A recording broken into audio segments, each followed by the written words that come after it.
There is a Loft the Board game, and it's got a 3.82 out of Yeah. Well, I knew there was a Lost the Board game. I've seen it. Like the user suggested number of players, not best with any number. It's always bad when they say that.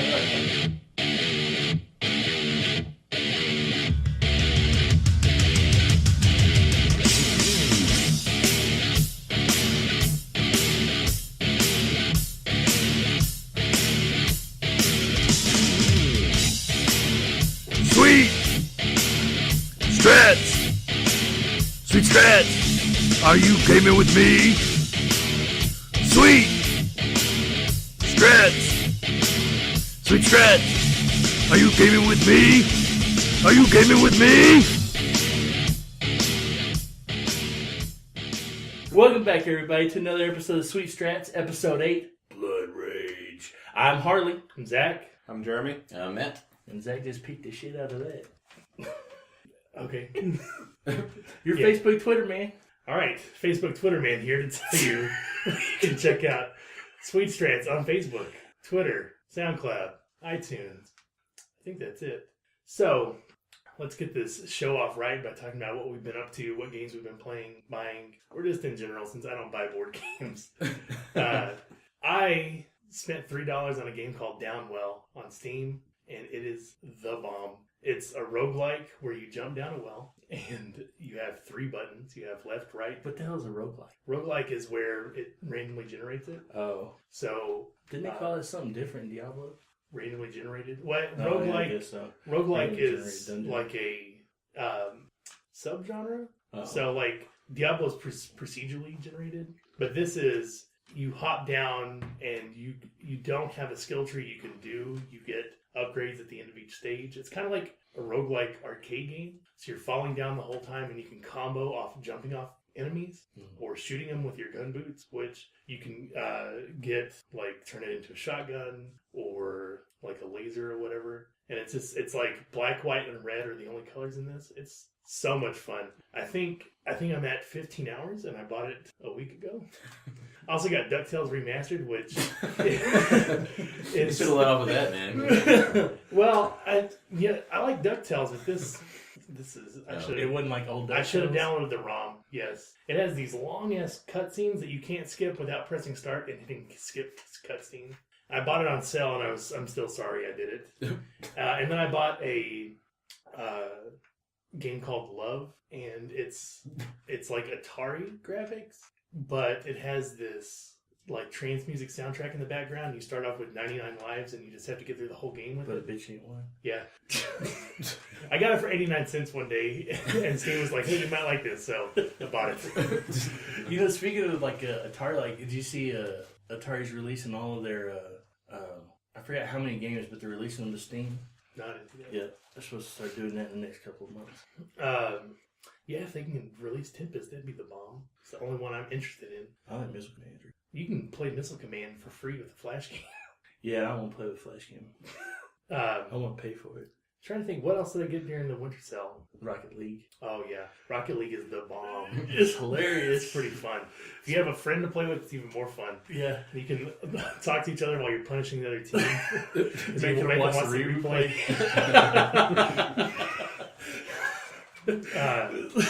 That's what we were doing. Yeah, that Rocket League. If you haven't seen Rocket League or don't know what it is, it's soccer with cars, and it sounds pretty stupid, but it's so much fun. Yeah. It was worth the $10, and I think that's. Oh, I got the WWE game for Christmas. Still have yet to read the rules on that. Shit, you ain't even read the rules on the third pandemic expansion. I haven't read those rules. Or the second one. The only one we were playing was On the Brink. No, is that the one with the bioterrors? Yeah, because then I also gave you In the Lab, and I didn't buy you. Oh, well, that's the one that you hadn't read. Yeah. And I didn't buy you the other one. Or from 2 years ago, Space Cadets. I think I bought Space Cadets 3 years ago. Oh, yeah. I think it was 2012, so it's going on 4. Let's keep the joke going. But Space Cadets was sold to me as a lie, saying it's easy to learn. Yeah, that's not one you can just jump in. That one takes some prep. Tom Vessel, I hate you for that. That's where the hate for the Dice Tower started. Yeah. We can pinpoint it. But yeah, that's everything I've done. I'm gonna throw it to my main man, Jeremy. Who got doing the main man shit again? I haven't played a whole lot of new stuff. I've been playing a lot of Seven Wonders Duel with Mel, and it's quickly becoming one of my favorite two-player games. Yeah. And not just two-player only, but just general game to play with two players. It's a lot of fun. I'm gonna have to come over here on Wednesday and before everybody else to make Matt play with me. For a quick little game, it really does capture the feel of the original, but condenses it and changes it enough that if you're tired of Seven Wonders by now, you might not be tired of the way this is. So I've seen military victories. She got me with the science victory on an early round 3. Like, she just happened to get her 6th symbol out. I was like, shit, I didn't consider that. She was going first, round 3. I thought I was going to get it with military. I mean, I was heading for it, and she got it, man. It's a blast, man. It's a lot of fun. Board game-wise, I mean, just playing some of the older stuff.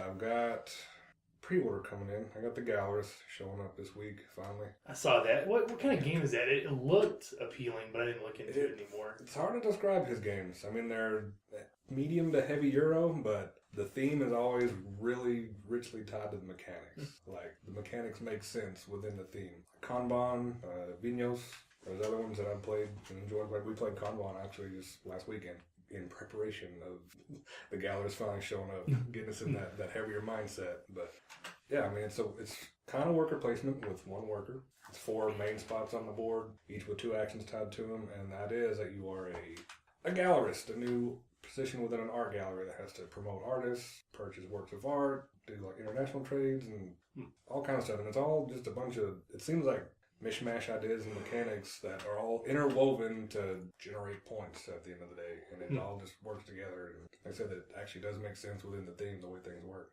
Yeah, he's quickly becoming one of my favorite designers also, especially for the heavier spectrum of things.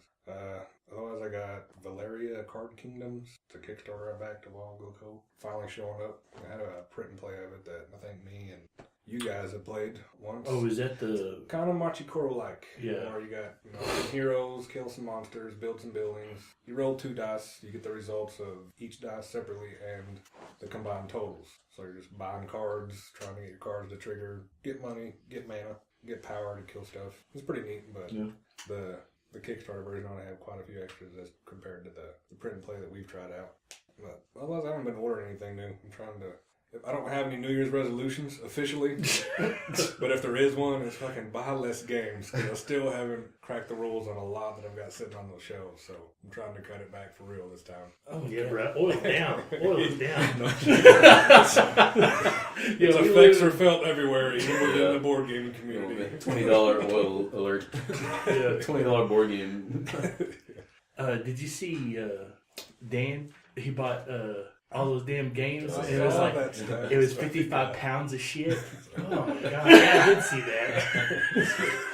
You don't even have to say what the titles are. And Yeah, I don't say even it's know. 55 pounds. Like, man, Yeah, that's a lot. That's what I saw. Coin you just dropped on. It's like, I was games. going to buy one game and then end up all this. It was like 55 pounds of gaming Nirvana. I was like, get the fuck out of here, dog. Off of one daily sale, that's what you end up with. Man, I ain't got a problem.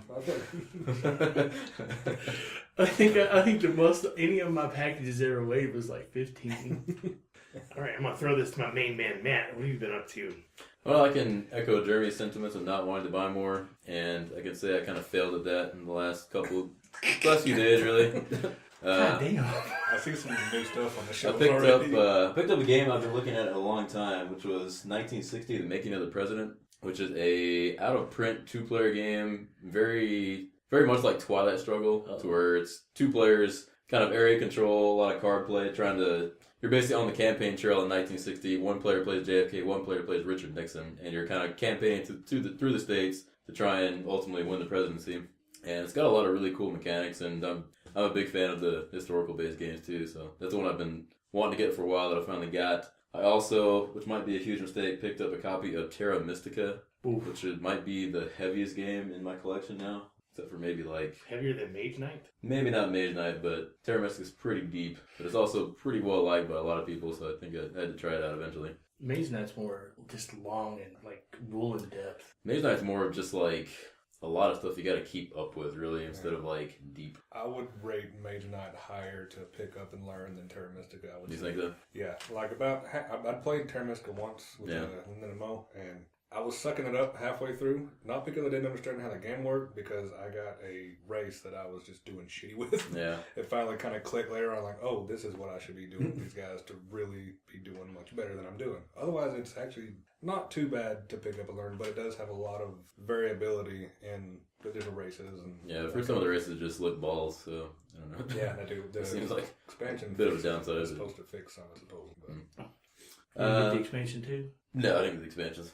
Man, let me tell you something. I hate that. I hate when you get the game and then you get the expansion immediately. It's what? Because you haven't even played the game yet. Well, I only do that when like I'm guilty. there's a ton Yeah, of reviews out there that say this expansion is required, Yeah. it's better than the base game, it improves on everything. Just buy it with the base game. Yeah, there's a few If somebody things- says that, I probably will. But generally, I kind of like to wait as well. I've got 4 or 5 that expansion's coming out for a game I like. I haven't yet to play those games with the expansion added. I guess I've been soured on it from hardly saying let's play Guy Splits with both Oh games. god. That was classic. Core game first, asshole. Dude, that, Look, man, that just gives you a lot more rules. That's all it really did. We're like, all right, Zach, memorize these 15 rules. Go right now. Real time, go. And you better be able to speak another language. what the hell does the frog mean? You need to learn all those rules in German. Go. Here are 5 words that you need to know in French, German, Spanish, and Russian. Get ready. Scheiße. There's a frog on the carpet. What do you do? Look at the clock. The clock wouldn't even be What that time one. is it? What time is it in French? All right. Well, no, I don't think Matt was done. We just stepped all over that shit. Oh yeah. Yeah, I got a couple more. Also picked up a couple smaller games. Picked up Chimera, which is one of my all-time favorites. And finally picked up a copy of Cockroach Poker, Yep. or Kekerlicken Poker, as my German friends would say. Played that the other day too, man. Well, let me tell you something about it. You spill a beer on it, the cards come right Yeah. Whatever you do not get any fucking moisture on them because they are instantly destroyed. Yeah, they don't advertise it on the box, but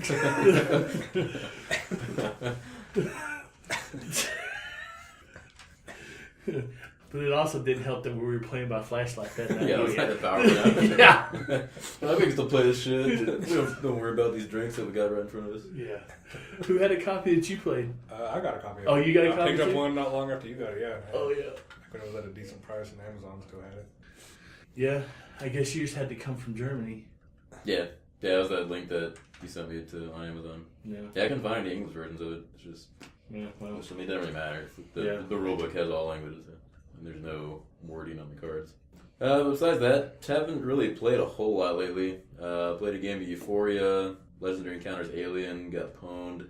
Xenon Profiteer, which we'll talk about here in a minute. Finally played the American version of Mysterium, which was really good. Highly recommended. And besides that, I'll pass it over to my main man, Harley. No shit. Main man in it. Well, I spent $200. That was my Christmas. I hadn't really got to play a lot. Zachary and I played Rocket League and forced him to watch the replay a lot. That was hilarious. Although we did get to play Xenon Profiteer, which was one of the games I bought for Christmas, and Lost Cities, which is an older game. It's a 2-player game where you're just playing. They call them expeditions, but really you're just playing rows of cards in descending order. And you start off, if you played a card in that color of expedition, you start off with like -20 points. And it was really fun. I lost pretty bad. Yeah, the game's got a lot of, for such simple mechanics, it's got a lot of interesting decisions to it. It's a really good 2-player. I recommend it too. Yeah, it's cheap too. Other than that, I still have my 504 that we hadn't got to play. Got my copy of Fury of Dracula finally for Christmas. Got the last expansion for Twilight Imperium, which was on the table, but yeah. we didn't get it. We weren't able to play. Oh. Yeah, I was really looking forward to that too. Having my tanks I would have just lost them anyways because somebody would roll over and took my planet over. I would screw so bad Twilight Imperium. I get focused on one thing and then get my ass kicked on the side. That happened twice when I was the Space Punks. I was rolling over there shooting Dave's ass up, and then Zachary come over and took my home planet, and then it was just like, I was fucked. And then the second game we played, after we got the first expansion, we were building up, and finally I was like, well, I gotta go ahead and take out what is his name? Adam. And that didn't work out so well, and then Adam rolled me.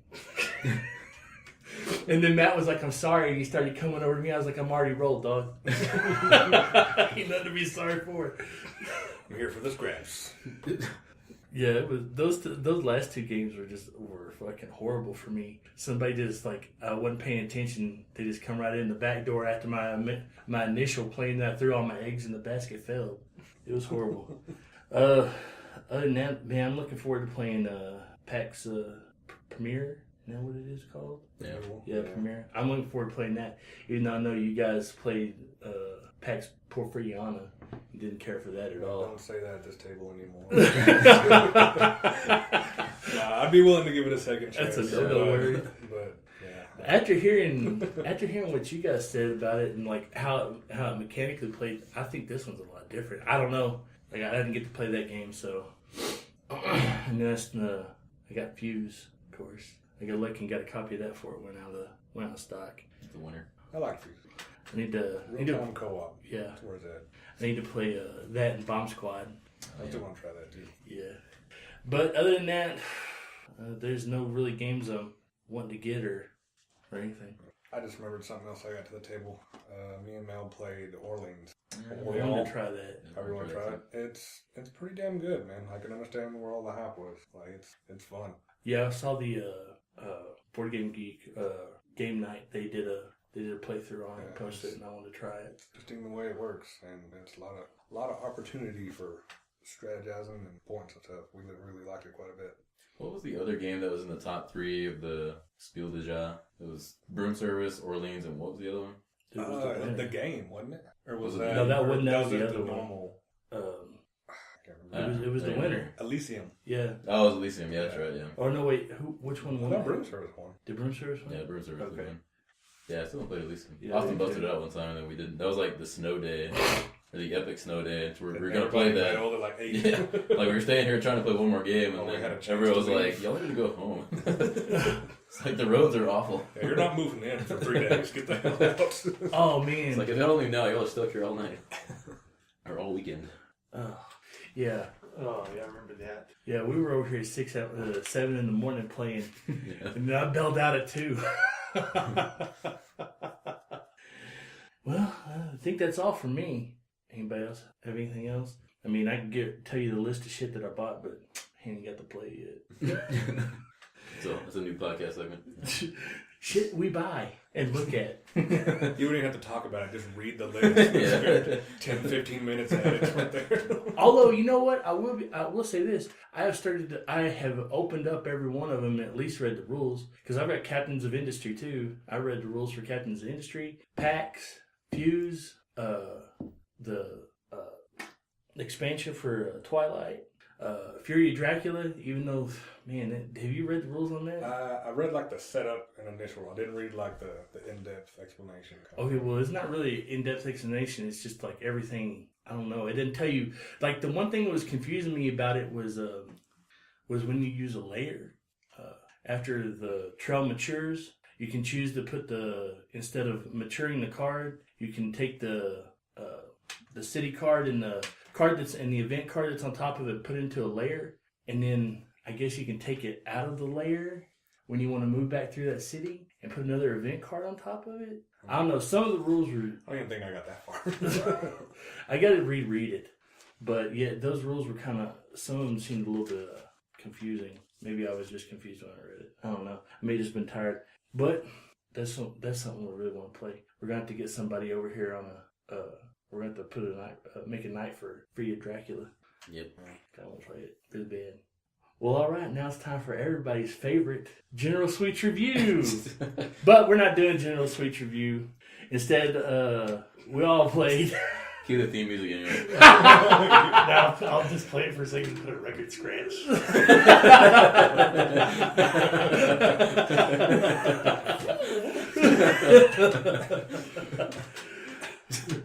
But we all did get to play one of the games that I bought, Xenon Profiteer. And I was thinking General Sweets review was going to be over net, but the three of us have played it, Jeremy, Matt, and I, but Zachary hadn't, so we just figured we'd just go ahead and do Xenon Profiteer. It's new.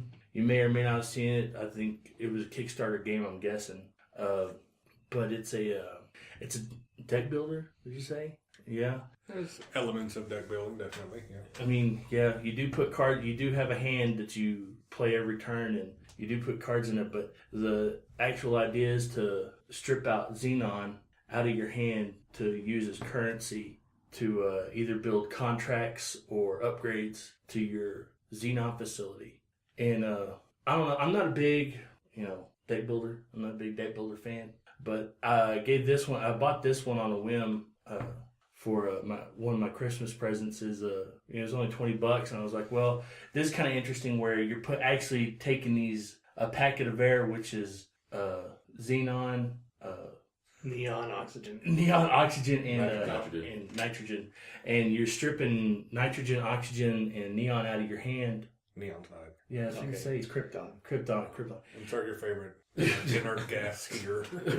But you're stripping those three cards out of your hand in order to single out Xenon so you can play to the table and use currency. And I thought that was really interesting that you were not only putting them into your deck, but the whole object was to get them out of your deck and not just into the discard pile, but to put them back into the general play area. And we got it, and I actually enjoyed it. I got damn close to winning by using pipelines, but yeah, for $20, I'd definitely recommend. Yeah, I had a lot of fun with it. I thought it was pretty easy to pick up too. There was a couple maybe in one round I figured it out, which is once you get the different phases down, what each phase does, everything flows pretty easily. Yeah. And how the cards can be played from your hand versus upgrading them and then what they do afterwards or making permanent upgrades. But yeah, it's definitely a different take on deck building as far as the goal and the way you score. And I've played quite a few different deck builders. It's one of the earlier subgenres I got into that I enjoyed quite a bit. And so I've tried a few different ones, but this one's it definitely feels different but familiar enough that if you play one, you can pick this up and run with it. But, like all the upgrades you get that you can get during the game really pretty much shape your strategy during the game, so you can have a lot of replayability and variability in it with the different upgrades. Yeah, I thought it was fun looking for the synergies between stuff. Yeah, like being able to shed the cards from our hand, you can make that efficient and beneficial rather than just something you have to do to get to your Xenon. You can actually make that part of your scoring strategy. Yeah, I liked it, man. Yeah, when you were able just to go ahead and get rid of all the nitrogen in your hand, because that was one thing about this game is that you had a list of what gases that you had to get rid of first. It was nitrogen, oxygen, and krypton before you could single out Xenon. In that order. Yeah, and you had to do them in that order if they were in your hand like that. So each one had a higher scale than the other.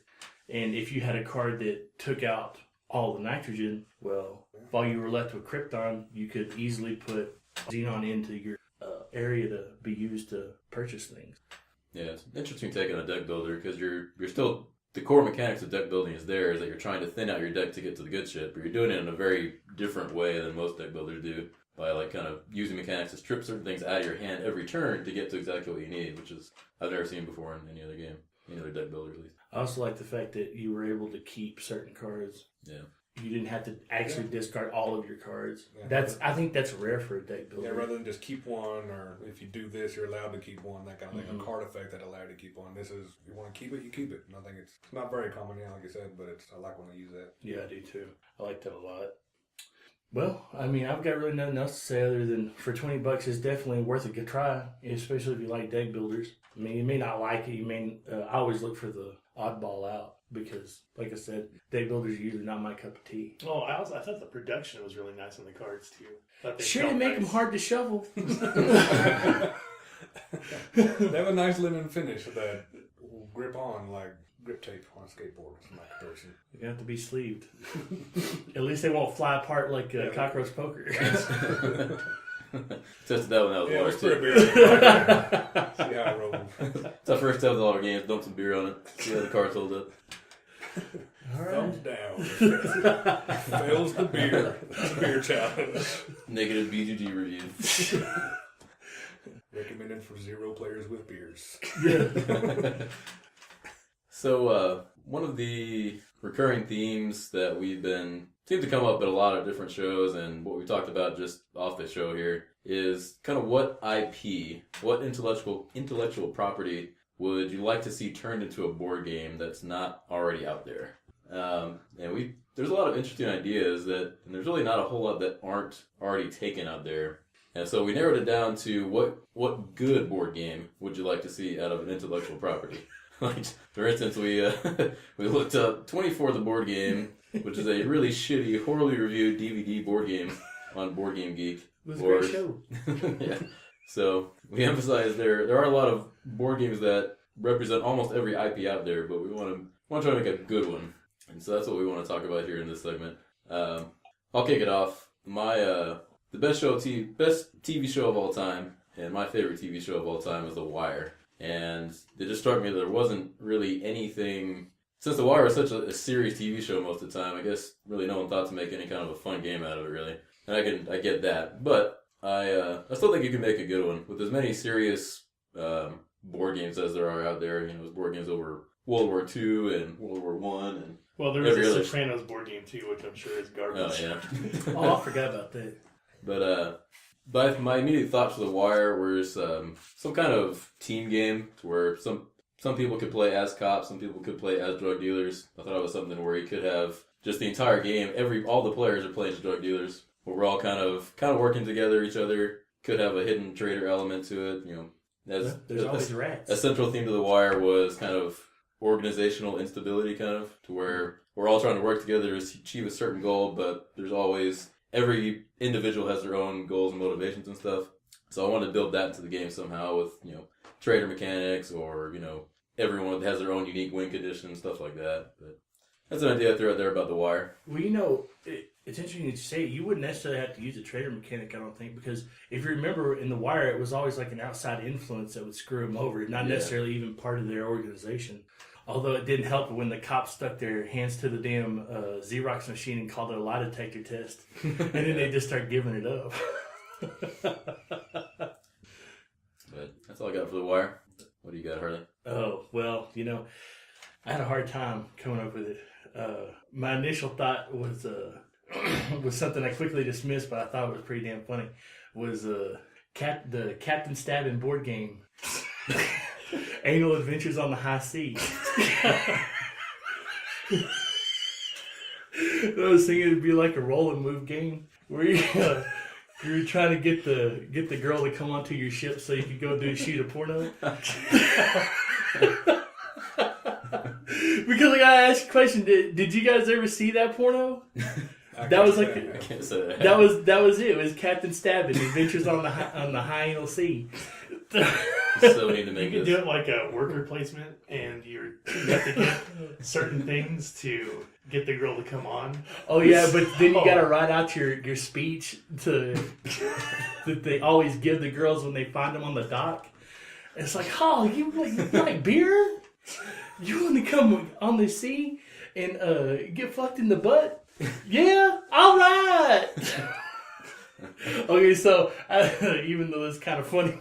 But that wasn't my initial. I decided to scrap that idea, and I was thinking. I actually, this game was actually put out when I was probably 12. Was Double Dare, and it reminded me of all those kids' game shows. And I'd like to see them put out another version of Double Dare because I mean, obviously, you guys didn't get to play it, and I never actually really got to play it with anybody else. I think Journey might have been the only one that could have ever possibly have seen it. I mean, you may have seen my copy. It didn't last long. It had like What, did it have like slime in it?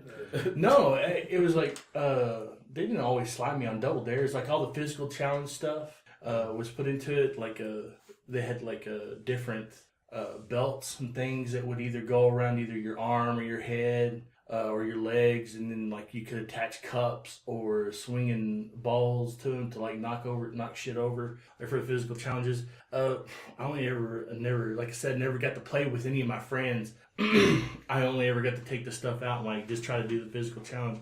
But it had its own buzzer and stuff. I think I remember the buzzer. Yeah. For some reason, it sounds so familiar, man. Like, I know I watched the show, but for some reason, Yeah. I think like we might have known a kid that had that or something. Yeah, it was a fucking huge box, man. It was about like that, and it was about yay tall. I think I may have got the buzzer hand-me-down after the game was destroyed. I mean, it was one of those things that you would have had to kept up with. And, of course, I didn't because I would just take stuff out and play with it because I didn't ever play the game. But, I always enjoyed the shows even when I got older, watching them, those kids' game shows like Guts and stuff, watching them run up that mountain or get on those tricycles and go around the track. This shit was making me laugh. But you couldn't make a board game out of Guts. There probably is a Guts board game. You know what? There probably is, but... Get a piece of the aggro crag, the glowing rock. We're gonna send it to Mo. Wait. You guys remember that the worst one was where they go into the video game? What was that called? It was called Nick Arcade. Nick Arcade, and they would at the end of it, you got to go to the actually into the Nick Arcade, and everybody got to see you play like. Yeah, yourself, those scrubs standing in front of a green screen, not knowing what's going on. Yeah, just like jumping over shit, and then they're jumping over boxes and shit. There was actually a terribly failed Kickstarter to revive Nick Arcade. They wanted like $250,000 or something. They got like $10,000. It was awful. They even had that guy who hosted it. Oh, really? Yeah. Well, I actually had an idea for a board game that came to me because I forgot what the IP that I was going to do, but I had a really good idea when we started talking about the 24 DVD game. So you take, but wait, there's more, and we're going to reskin it. So in But Wait, There's More, you flip over the product that everyone's selling. Well, in this, you flip over the situation and everyone. So it'll be like jump to conclusions. No, it'll be like. The president's daughter is being kidnapped in a jet. What do you do? And now you have a hand of 3 things, and these are the tools you will use, or the actions you'll take, and you pick one, and then you have a random one. So It's pretty funny. I think that'd be a pretty fun party game. That could work. Yeah, Kickstarter. There runs a lot of Fun Employed. You play Fun Employed with that? Yeah, I played Fun Employed. I still thought, But Wait, There's More was better. Yeah. Fun Employed I think Fun Employed was too, like, the cards made it too blue intentionally. And I think that, I think in, what's the other game called? But Wait, There's More? Yeah, But Wait, There's More. But Wait, There's More, it's not intentionally blue, so it'll be like, unless you make it. Well, yeah, you it comes from the players and not the cards. So it'll be like single pump or pump action. Well, pump action can be blue or it can't be. It just depends on who has the card. You want to see my pump action dick on the boat? Well, I had. It's a great line for Captain Stabbins. Yeah, Captain Stabbins. Well, because one time I had. Adventures on the High Seas? No, it was the cup. It's like it has its own cup. So mine was we were selling a cup. Mine makes frozen yogurt. So my cup instantly makes frozen yogurt and has in one pump was mine. And one pump was the random card I got. So yeah, I like how But Wait, There's More gives you a little more to go on. Like you actually have to structure your commercial in kind of that line with the cards you get. As the Fun Employed is just completely wide open, and you got to kind of really make up a big story to go along with it. Unless you just want to rattle off your cards in order. Like sometimes people did. yeah. Well, sometimes that's the better option. Yeah, sometimes it works out well. All right. I think that's all we had. Did you have one? Kinda. The IP I was thinking of that would make a decent board game done well is actually a newer one, and that is Evolve, which is a video game, PC, newer gen systems. Is that the dinosaur one? It is a one versus many type of game. And that's, I know what you're talking about. You got with 4 the hunters, monster. you got one monster. Left 4 Dead, kind of. Yeah, same designers as Left 4 Dead. Oh, really? Yep. I didn't Turtle know Rock that. Studios, yep. But the one of the ways to make it a decent board game would be to have that same cat and mouse feel, where starting out as the monster, you're trying to avoid the hunters, you're trying to evolve, you're trying to eat wildlife. You don't want to get into direct confrontation, so it could start out with like a hidden movement type element. Hopefully you don't get your ass busted. It'd be, easier to catch somebody than, say, Spectre Ops, which can stay hidden the entire game. Yeah. I mean, but if you do get caught, then you've got actions or what have you that could help you escape, or maybe get domed by the trapper, and now you're screwed. Now you're in a stage 1 fight, but hopefully that wouldn't end that quick. But as the game progresses, eventually it's more even ground, and now instead of trying to run away, you're trying to catch the hunters, which could also employ hidden movement, because they've got invisibility as an action for some of the classes, stuff like that. So if done right, it actually could be a really engaging game. And then you've got... What would you play it as, miniatures? Could be miniatures. I mean, if you want to really sell people on the idea, then yeah, that's how you rake in some extra. But, I mean, just any kind of, hell, meeples. With card sheets. As long as you know what your abilities are and what your actions are, then yeah, you can do it. But yeah, miniatures would definitely be the way to go. Yeah. I never tried to play like a game that was like miniatures with meeples. I'd just be like, why did I just pay extra? You know who you are and what you can do, then that's really the only thing you need to convey. But I didn't think too long and hard about it. But yeah, I think if you were able to capture the feel of that game, just the back and forth cat and mouse, and trying to stay hidden, but also trying to be on the offensive once you're a little more capable. Yeah, I didn't even think about that, honestly. Yeah, that's a good one. I didn't actually think about any TV shows or movies, because, like I said, most of the ones I enjoy, they've already got a poorly rated game on Board Game Geek somewhere for the most part. But the way you described it reminds me of there's this role playing game called Slasher, where it's like one person is a Jason Voorhees type and everyone else are like campers, and so you have one guy that's the slasher, but you're trying to like beat him. But I haven't really got to look at it that much. That would be an interesting game because most hidden movement games, it's the people who are visible are the ones chasing the guy that's hidden. Yeah. It'd be nice to see like the hidden guy be reverse. That's interesting because I never really even thought about that. But if you play like the slashers going out and everybody else is like fucking and running and hiding in the chainsaws, and then you pop out. But yeah, that's interesting. I never even heard of that RPG. Yeah, I think it's small. It's made for one-offs, so I think it comes in like a VHS box.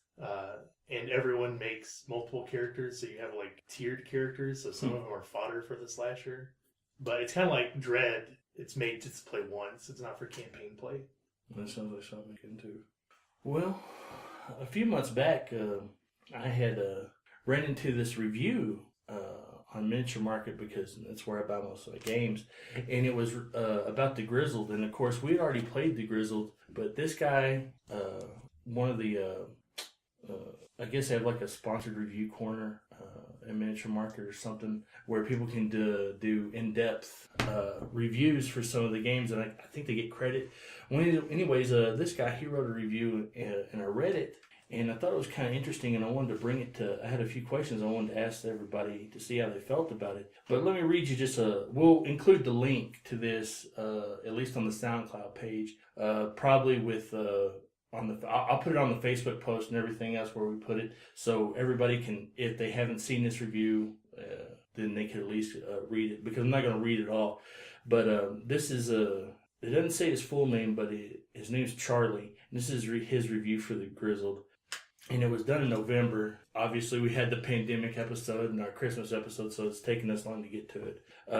But here it is. Very few game designs approach anything resembling art with a capital A. Rare is the game that demonstrates that the medium is even capable of expressing the kinds of emotional power, metaphor, or beauty that painting, sculpture, music, film, and writing achieve, all the time. Yet we have seen in the past with a game like the Mushroom Eaters that games can be art. It is possible. Fabian Riffard and Juan Rodriguez get it. The Grizzled is without a doubt a work of art, capital A. What this game does so well, and in fact artistically, is that it connects its participants on an emotional level. Its structure is loosely comparable to the popular Hanabi, but it transcends mechanics to reach into your heart to stir affection, despair, and empathy. It doesn't generate the passionate connection automatically. Rather, it relies on you meeting it just over halfway to bridge the gap between strategic exercise and stirring sensation. Well, I'm going to stop right there because it just keeps going on and on that way. And personally, it didn't do anything for me. It's just a game. I didn't find the art, that monumental, I guess would be the word. It just, whatever chord it struck in him, it didn't strike with me. But a lot of that is too because I don't play, like, even video games. I don't play single player games. I don't watch movies for graphics. I don't play games for graphics. I've never really been that entrenched with something that anybody has ever produced, to stir some sort of emotions. In fact, looking at a piece of art doesn't really stir much emotions in me either. I can count on like one hand the number of paintings I actually like, and I think the rest are fucking pure bullshit. That's me. So I kind of wanted to ask you guys, has that game or any game or video game made any kind of impression on you, like what happened with this guy? Definitely not a board game by any means. Honestly, I can't even think of a video game offhand that was like moved by it really. But yeah, to me that takes a pretty big. I mean, I get where he's coming from, but to me that takes a pretty big stretch of the game to really like draw that much meaning from it. I mean, I get that the theme is it's World War I. You're in the trenches. You're going through basically have every phobia and PTSD symptom in there. Essentially, but I don't know. I didn't feel that same connection at all playing that with the Grizzled, even though it was a very dark theme, really. But I'd have to pretty much agree, spot on. I mean, unless it's a subject that's really, strikes a chord with you, like you say, or if I knew somebody that told me World War I stories before and I had that type of connection, then yeah, it probably would stir some type of response. But that's so distant from me then it's just, it's a fun game. I can see some of the despair and that kind of thing, but it just didn't grab me like that. It was just another tough co-op when it came down to it. And like Matt said, there's really not a lot of board games that could draw any kind of emotional response from me other than the joy of victory or the sadness of defeat, honestly. I mean, nothing's going to bring a tear to my eye board game-wise. I mean, it'd be hard to pull off, I think. Yeah, when I thought... Okay. Sorry, go ahead. Oh, good. Yeah. Much more so than a movie, than a song that you can relate to, than any other kind of medium. It's just easier to convey than it is with a board game. Well, what about a video game? Anything ever... When I was 5 years old, I'm going to take you boys back. It's a story about 5 years old. I was 5 years old, and my mom used to keep the emergency dollar in the console in her VW Bug. And just me and my brother and my mom. We go to the local video game store, and they've got Master Blaster for rent. And it has never been in every time we went down there. So she uses the emergency dollar to rent Master Blaster. And we get to play it, finally. And my brother plays it. And then whenever it's my turn to play, it's the cutscene. The game is just beginning. There's a young boy, and he's got a pet frog.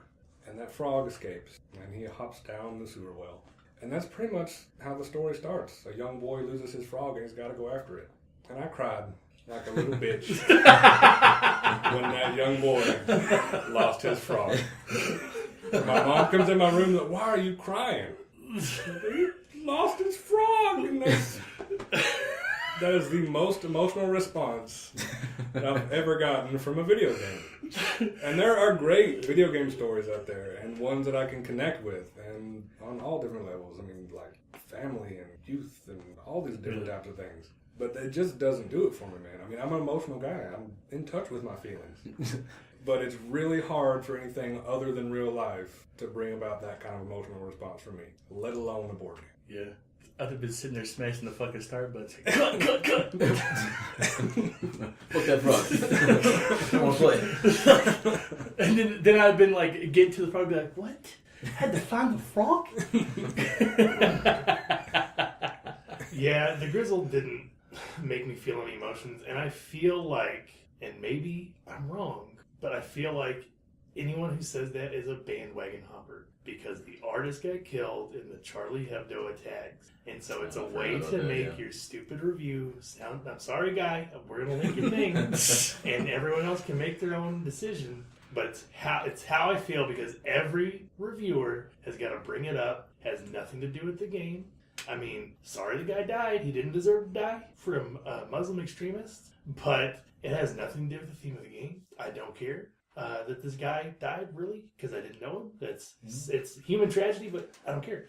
I have no emotional connection to the stupid art in the game. It's a game, has a different theme. I think the theme is cool because it's different. There's no other World War I games I can name off the top of my head. But as far as a board game eliciting emotion from me, when Chase betrayed me in Twilight Imperium, The emotions were real. I felt a bit like, it's like, I don't even know you. And you have stooped so low. How close were you to like I wanted to punching kill him. I wanted to flip the table and kill Chase. And I still get sore about it. Think about that. Chase did fuck you. I guess also our opinion as far as the board game listening response is that we've also never played Diplomacy. So there's games out there that might do it. But as far as like an artistic standpoint, or as far as theme, or nothing's going to do it for Well, I can tell you another promote hatred. Another time. I forgot if we were playing. I think we were playing Werewolf, but it might have been Resistance at your house. It was Resistance. Okay, it was Resistance With Michelle. and Michelle and Melanie were the spies. And I would have swore to God Jeremy was a spy, and I know he thought the same thing about me. And, yes, they turned us against each other, man. And I remember that ride home that night. I was like, I can't believe that happened. And it gave me the bad juju for a couple days. You looked in my eyes, Dude, as my wife, and told me you were not the spy. Don't you remember him sitting there fucking going, are you the spy? Are you the spy? Are you the spy? I was like, you're the fucking spy. And that is, I mean, that was a legit emotion brought about from the mechanics of that game. Okay, we got off topic. It wasn't the mechanics of the game of Steam. Yeah, the theme didn't do it. It wasn't the dystopian future. Yeah. Oh my god. Yeah, I will say, like, when you first brought that up, the first thing I thought of was like just like kind of theme transcending the game, kind of to where you kind of think about the theme more than the game. That's happened for me a couple times, like with Churchill. Because everything is so historical based, I started going back and thinking about like the actual events that were happening at the time as we were going through, especially since the cards reference it a lot. And I found myself kind of zoning out from the game sometimes because I was thinking about what was really happening when the Soviet Union invaded Afghanistan, or what's it called? Whatever they invaded. I think Afghanistan was the 80s. I was thinking of Cold War. On the same note, Twilight Struggle as well. I felt the same way. And then something like Legendary Encounters Alien, where I found myself thinking about the movie, since we're actually we're kind of playing through the movie, through the game, essentially. So like that's what I thought of when you brought that up, was kind of the theme, thinking about the theme more than the game. For me, that's happened a few times. Yeah, I mean, I guess on that level too, because like, especially when we were playing Alien, I was thinking like some of the shit that was going on at the time during that point in the movie, and it was coming up in my head, but it just didn't. I mean, the way he wrote the stuff that he wrote, and he did bring up the Hebdo attacks and the guy that died, but I mean, he was just like, when you finish reading the entire, I think it's only like 8 or 9 paragraphs, but he's like emotionally charged with like, and in the end of at the end of his review, he's like, you should play this game and you will learn a lot about World War I. I'm like, what? Or he didn't say that, that is me. But it was something like, it will make you want to learn about World War I, and that just didn't happen for me at all. You know, I mean, if I'd have been, well, okay, let me ask you this on this in this vein. If like we've been playing Alien, you've never seen Alien, would you want to go watch Alien after playing through the? Probably not. Probably not. No. that made me want to rewatch Alien, but like Yeah. for someone who've never seen Alien, maybe not so much.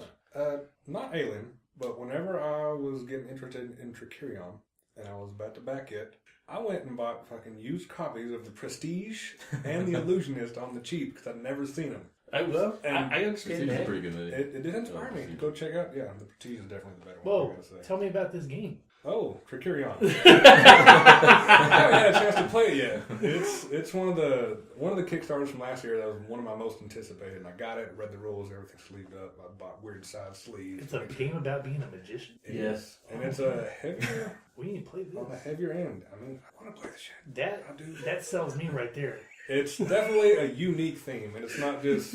What are the mechanics of it? It's Worker placement. It is Yeah. worker placement, but you've also got assignment cards that tell you or tell the other players where you can place your workers. So that's all hidden. So rather than just there being open spots and you putting stuff, you've got a certain amount of, you got your magician, you've got your workers, and you've got the assignment cards that have different regions. So you play all those, you assign face down to your different workers. And then there's the reveal. And then you might be getting there late. There's action points on the spots and action points on your workers. The combined total determines what type of actions you can perform at the different regions. So it takes a lot of planning. You've got to know what turn order you're going in, who you're sending, which spot you're trying to land on, and hopefully nobody steps on your toes all at the same time. And that's just to get all your shit ready for performance night, which again, you've got Thursday, Friday, Saturday, Sunday. Different benefits or, I guess, negatives, depending on which night you can catch. And it's definitely a different theme. It's got a lot of cooler references to the movies as well as, traditional performing magicians, not just, David Blaine freezing himself. Yeah. It's like, it's real, it's like the... David Blaine, Street yeah. Magic. It's like The board game. Oh, It's that's got- good. There's my piece. Recommended for no players. But yeah, if we find the time, if we get another OG game night that we Oh, we're getting into, it. yeah. We just had to fail last Yeah. week. And save that for when I'm coming. I want to play that. I think there's a Chris Angel board game. Oh, Yeah. fucking mind freaking it away. All right, well, just one last thing. If you hadn't played the Grizzle before and you'd run across this review and read it, it's like, how do you think you'd feel after playing the game if you actually bought that game based on this guy's review? Majorly let down. Because if I didn't know about this hype that is colored every review, and I read this review about how it's going to move me, and I played the Grizzle, I'd be very disappointed. Yeah, it's kind of how. Yeah, 'cause I would definitely be intrigued by that review, and I would probably buy the game because of that. I mean, since it's kind of cheap, but yeah, I would definitely feel the same. I would be looking for that while I'm playing it, and just that in itself is a recipe for letdown sometimes. But If that was the reason I went and picked it up, then yeah, I would be disappointed, but not with the game itself. Yeah. Still be a solid game, but I would be kind of upset that if that type of review led me to it. But then again, I'd probably know going in that, all right, it's going to be very difficult for any kind of board game, to elicit that kind of response. Yeah. Just because I know the kind of person I am. That's true too, because when I first read it, I was like, man, this guy's laying it on kind of thick. Well, it makes me think about anytime you see a review for those walking simulator games, and this is a super weird genre. It sounds niche. It's basically you go through somewhere and you can do whatever you want, and the story goes on around you. Like kind of. VR? I mean, no, Like on your computer with FPS controls. a 3D tour of a museum or something? Well, shit, I was thinking maybe it was at least he was walking. Well, there was walking simulator. You're Yeah, walking no, like you were walking and had the VR thing strapped to your head. just to get some exercise.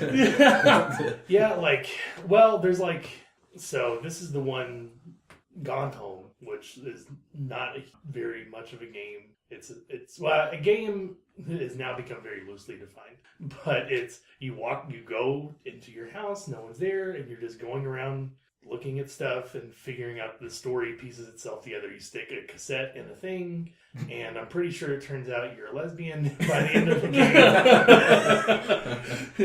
I wish the subgenre was that's how all of them ended. Every time I'm pretending to walk around, I end up being a fucking lesbian. Every time.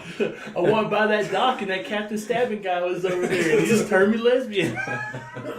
Yeah, I mean, some of them might have like super light puzzle elements, but it's kind of like Myst if you took most of the puzzles out of Myst. That's what a walk. It sounds almost like a really light point-and-click adventure turned into just a 3D landscape. That's what it is. Because there's no win condition. It's one. Eventually, credits roll and you're done. I can think of another good one. It's called another one that's popular. I think it's called The Beginner's Guide to Designing a Game or something. And it's by the guy who did the Stanley Parable.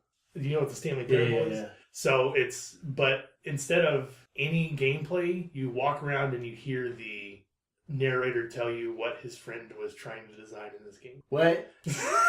Yeah. Oh my god. What he was trying to design, and then he forgot to add gameplay. Yes. But all these are to elicit an emotional response. That's what they're there for. And if you read a review, then they'll sit there and say that what all they felt. When if you actually play the game, it's like, this is stupid. Let's play Downwell. Maybe those dudes that actually, respond to reviews like that are way into art. Or, I guess. It's like somebody goes through an art museum and they're looking at a canvas full of dots and they're like, the artist makes me think of death with this one. And I'm like, what? It's dots full.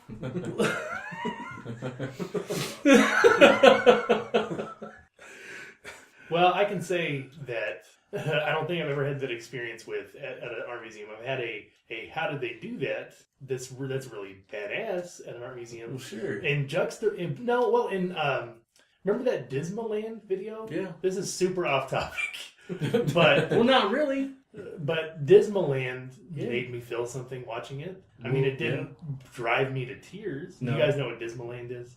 It's Banksy's art installation that was other artist. Yeah, he was kind of like the producer or whatever for it. But he did some stuff, but it had other people. So it was like a dystopian Disneyland. Yeah, and so you get to drive the remote control boats, but there's like immigrants drowning in the waters and stuff like that, or you can get a balloon and it's black and it says "I'm stupid" or something. Yeah.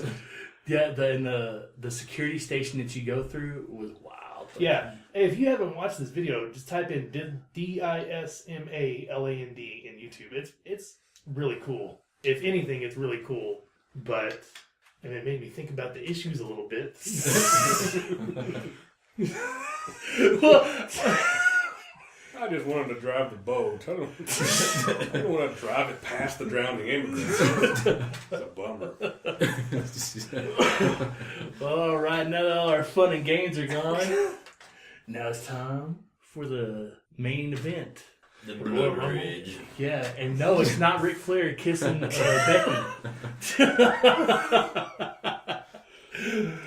Blood Rage. Now, Jeremy, with our rules. Alright, so Blood Rage is a new game by Eric Lang, put out by Cool Mini or Not, Guillotine Games, and Studio McVeigh. It is a 2 to 4 or 5 if you got the expansion player game, primarily focused around area control, gaining glory or victory points, and it's a blast. It's broken down into three rounds or 3 ages, have you. Phases are drafting. As the ages go on, the cards get just outrageous, and there's some really powerful combos in here if you can get lucky enough to grab them. But you start by drafting up cards.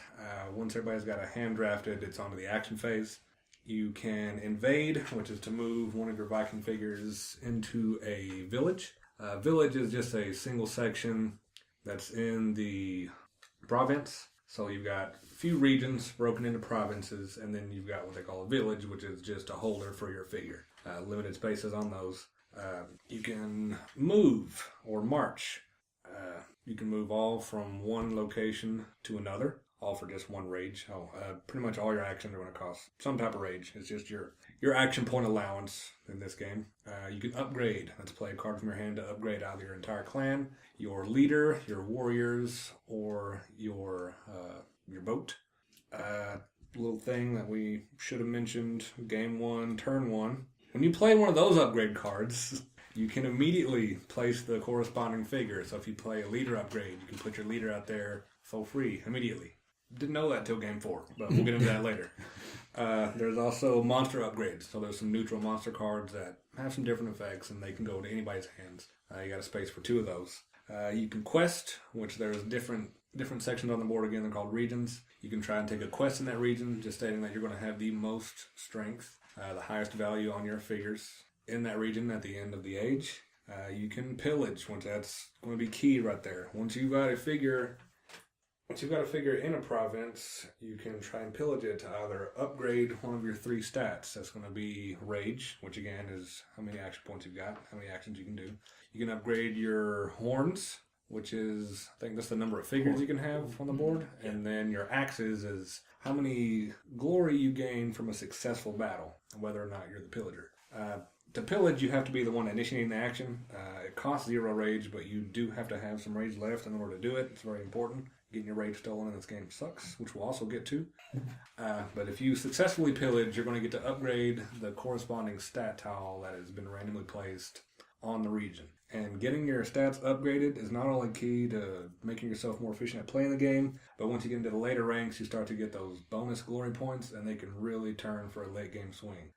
Key to strategy: get your shit upgraded. After that, you discard down to 1 card. You can only hold on to 1 for the following age.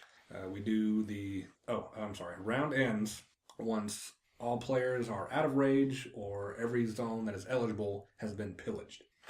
Discard down to 1 card. See who finish their quest, get the glory upgrade stats there. Ragnarok, that's another very important thing. You know throughout the age which zone is going to be destroyed during Ragnarok. It's another way to get some glory out there, getting killed during the fiery blaze. More glory as the ages go on. You release all your soldiers from Valhalla. Everybody that got killed comes back to reserve, so they will be available in the next age. And that's on to round 2, Rage 2. After 3 ages, tally up the points, and you're done. You didn't put the troll on there. Oh shit! Troll. Troll tool. I didn't. He wasn't in the picture. I can tell you that much. We're talking about our list of cards. He's a monster upgrade. You used the troll on me a lot, you son of a bitch. Okay, so the way we're gonna do the strategy is we're gonna go age by age. Well, Harley blows his nose. Well, I had to. So we're gonna go age by age. So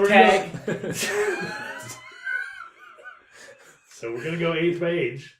We're gonna talk about what cards to draft, since that's gonna be the first thing you do in each age, and then the strategy of using the cards and playing the board and everything in each age. So in age 1, what cards are you looking to draft? Anybody who wants to start? Well, I'll start with mine. Dwarf Chieftain. Yeah. You had him. Bear and the boys. Dwarf Chieftain is a monster upgrade.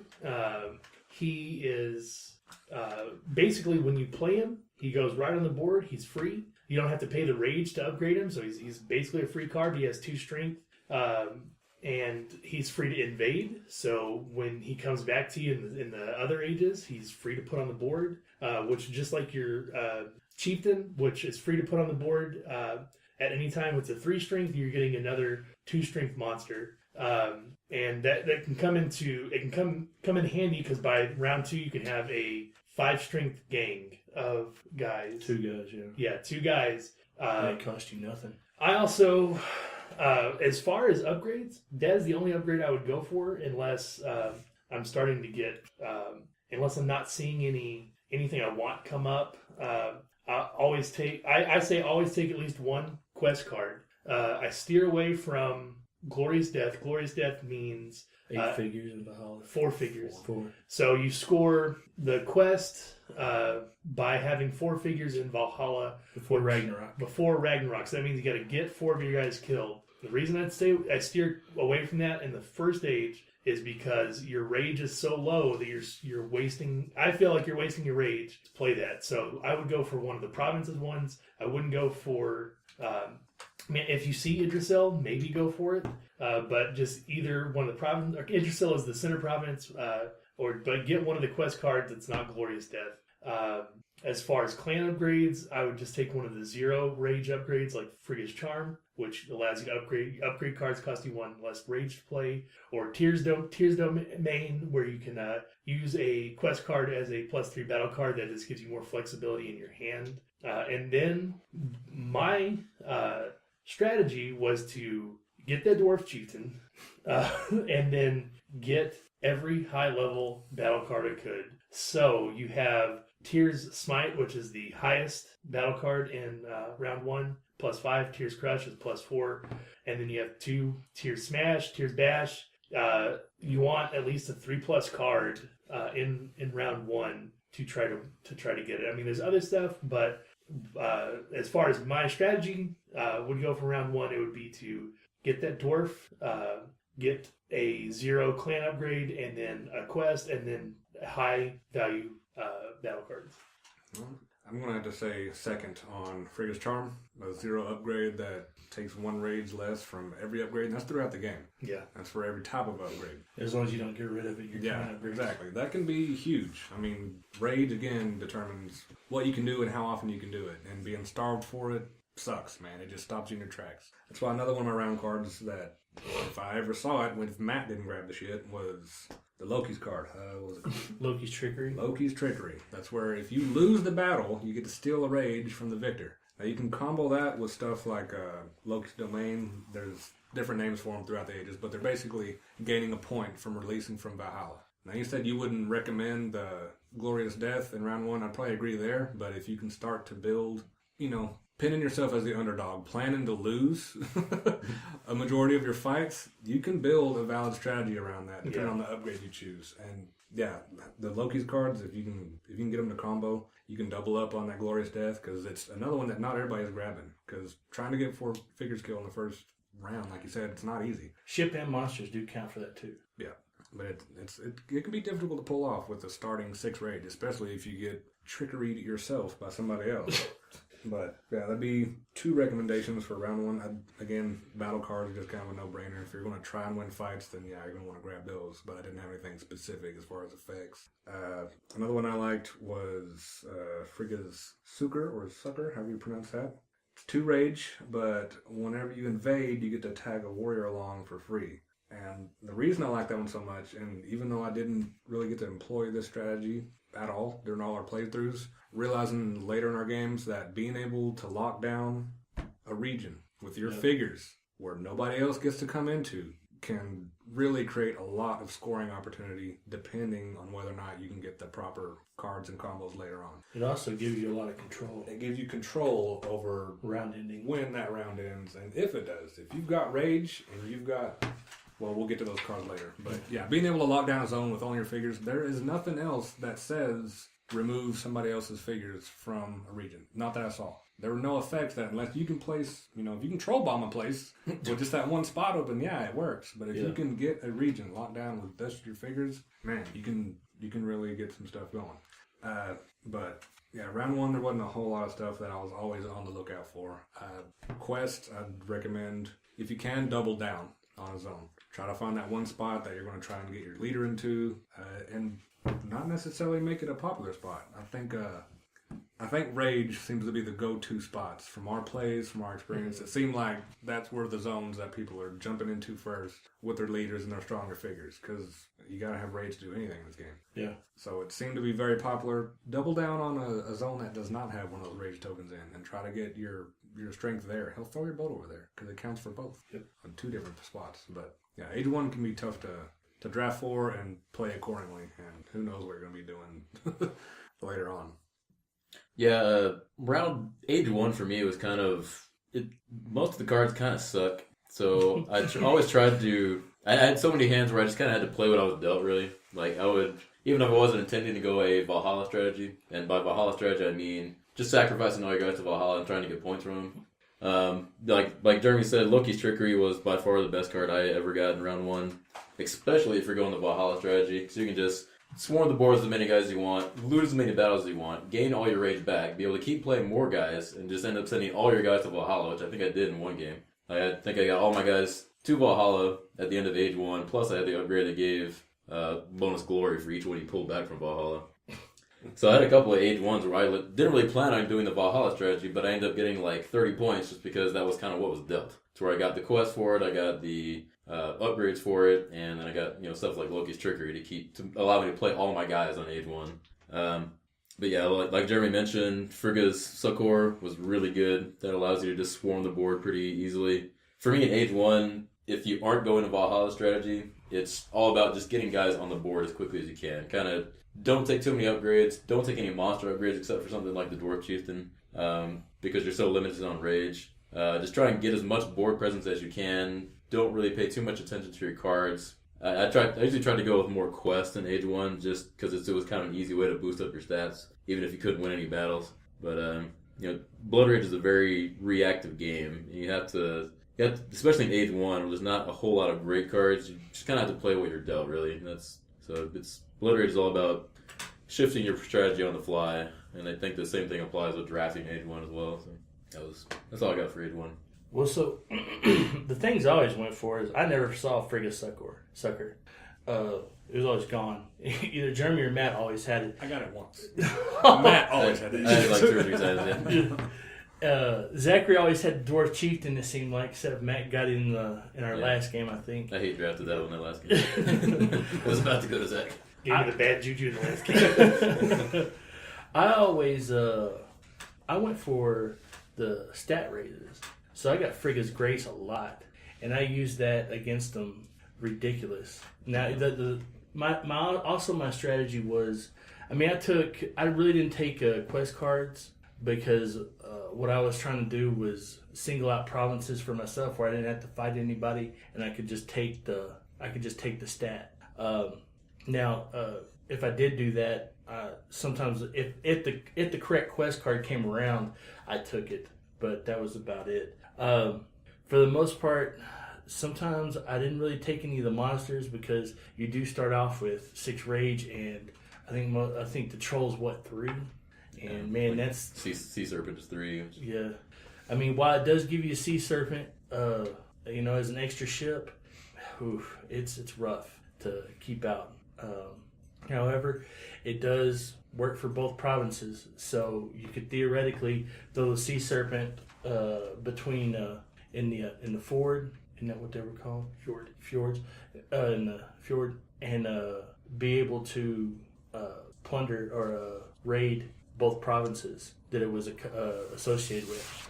So ships were pretty good. That's something we didn't really utilize a whole lot until the very last, and even then we didn't use it that much. But I think I took the warrior upgrade for each pair of warriors I had in a province. It was a total of 3 strength, which gives you 1 extra. Mostly I took battle cards, and I tried to get Frigga's Grace every time that it come around, and it was a +2 card, but if you successfully pillage, you get to raise another one of your clan stats up. So that was extremely helpful, because my overall goal in the entire game was to get each one of those stats up to 20, because that's 60 points at the end of the game just by raising each one of your clan stats. And believe me, it's easy to do. So I didn't take a lot of leader upgrades, or clan upgrades. We did see the downfall of Matt and Jeremy with the clan upgrades in round 1. You got to be careful. Don't go too heavy. Yeah. Yeah, like I mentioned there when I was talking, round 1 is all about board presence, just getting stuff on there. Well, if you take an upgrade, you better make sure it's going to greatly increase your board presence. Something like Frigga's Succor.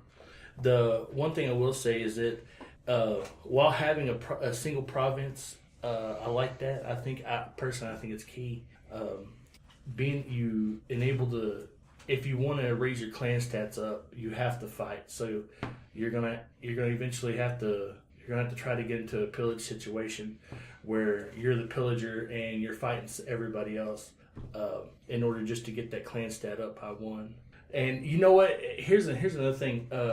It's also very useful is like to pillage a location and now it's pillaged. It can't be repillaged, and then stick your guys over there because nobody's gonna. Usually, you either defeat everybody that's in that province, and it's only your guys there, and nobody's gonna come back to it at least in that round. So you can just take it over after it's been pillaged.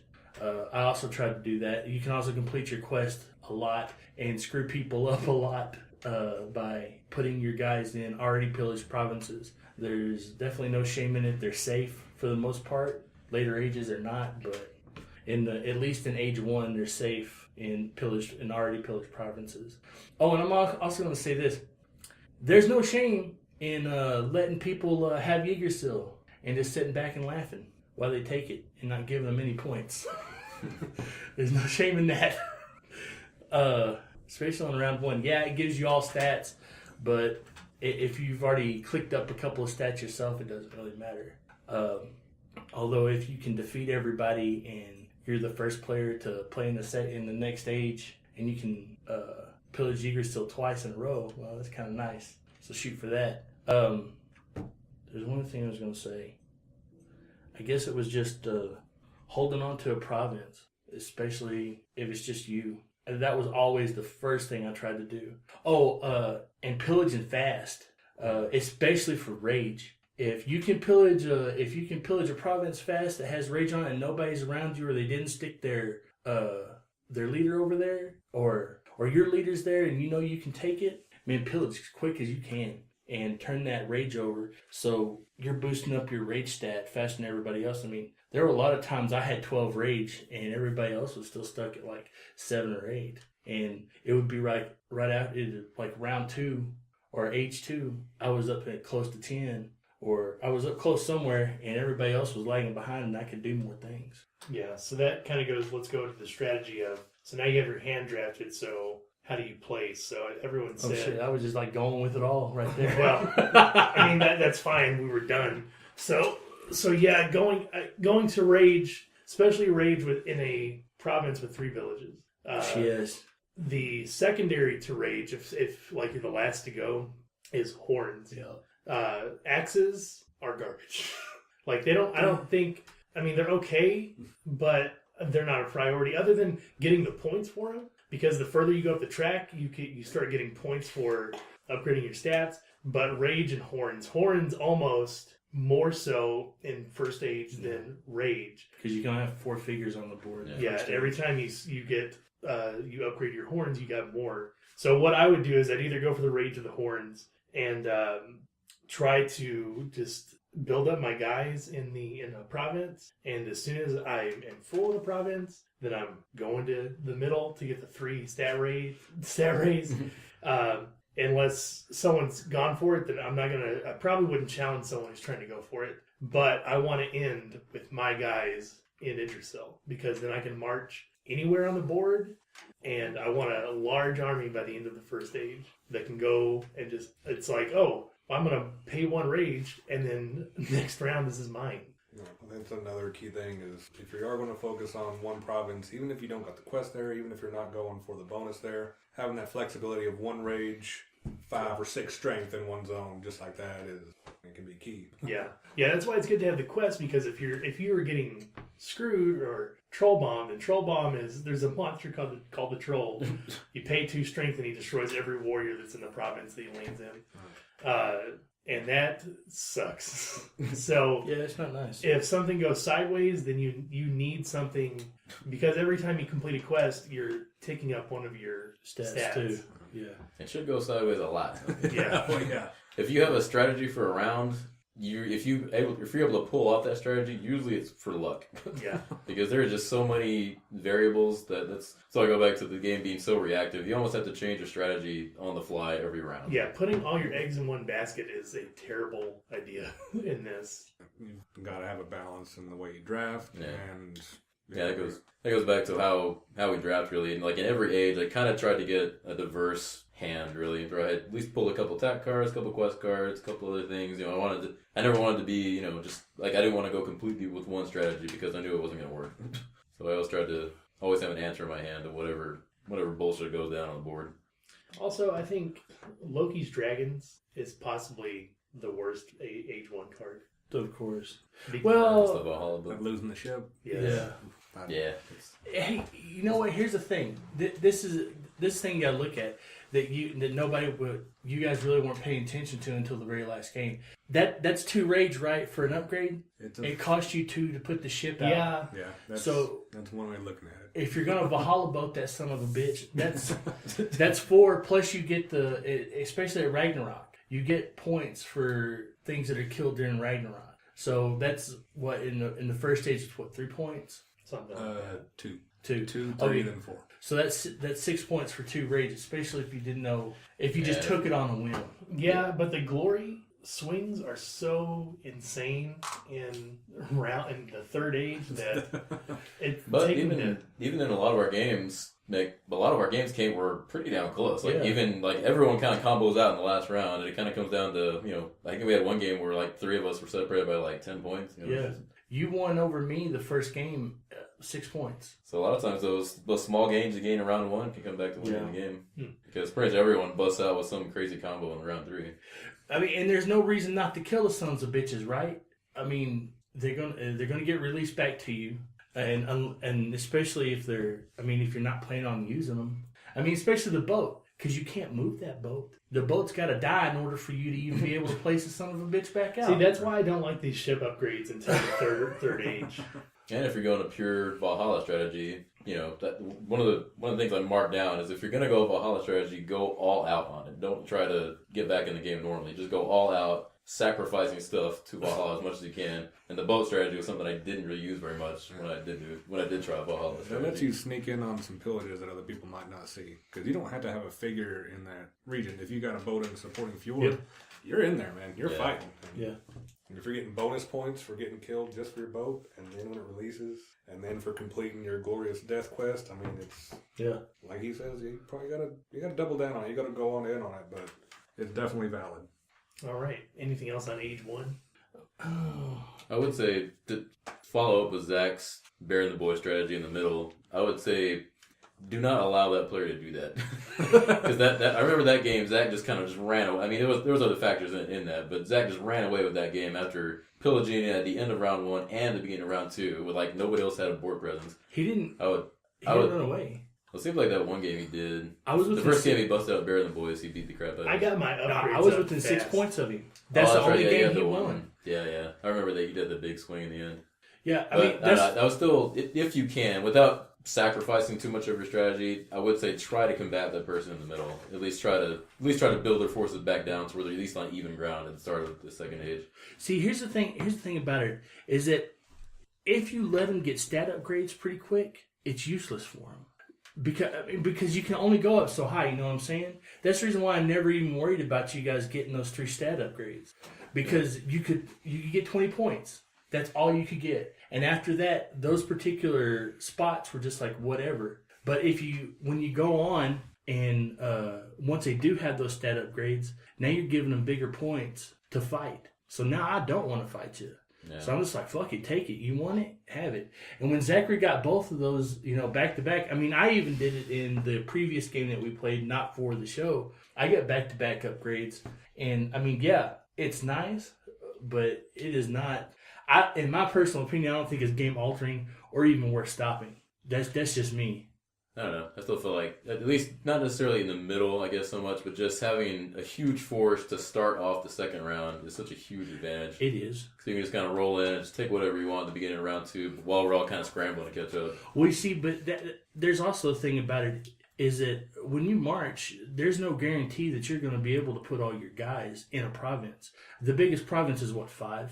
Yeah. Yeah. So if you go to a 3 province, then there's still 2 of his guys that now he's stuck in the middle and he can't march out. So most of the time the only time I think I saw was with Zachary is he went to a 5 province. Well, now I can go to the other side of the board and fucking pillage without any problems. That's true. Not only that, but this is something else to consider. If he's in the middle with that 3 stat upgrade, and he decides, well, I'm just going to pillage. Well, now he's wasted an action. Instead of going ahead and initially march into a province where maybe he needs, now I can stick a guy over there.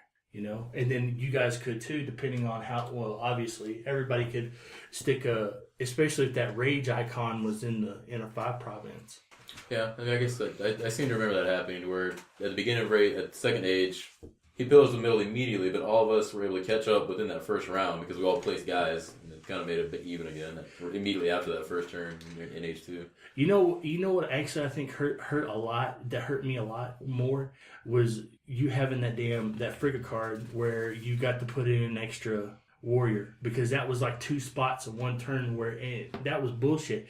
Especially if it was a 3-space province. Yeah, exactly. You just got screwed. Yeah, you go turn 1 there. Yeah. Pillage on turn 2. No matter what they place there, really, you're probably gonna have higher strength. So I mean, the entire games I was never worried about the middle. I mean, it was nice if you can get it. Definitely get it, because that's every stat upgrade twice. I mean, and not to mention what else you can take. I mean, it is potential that while when you go into the second age, your rage could be up a grand total of at least 3 times. And if you play with the cards, maybe 4. And that's huge. That already puts you up to 10 rage. Yeah. That was my main focus every time, was to build that rage up as high as I could at the start of the second age.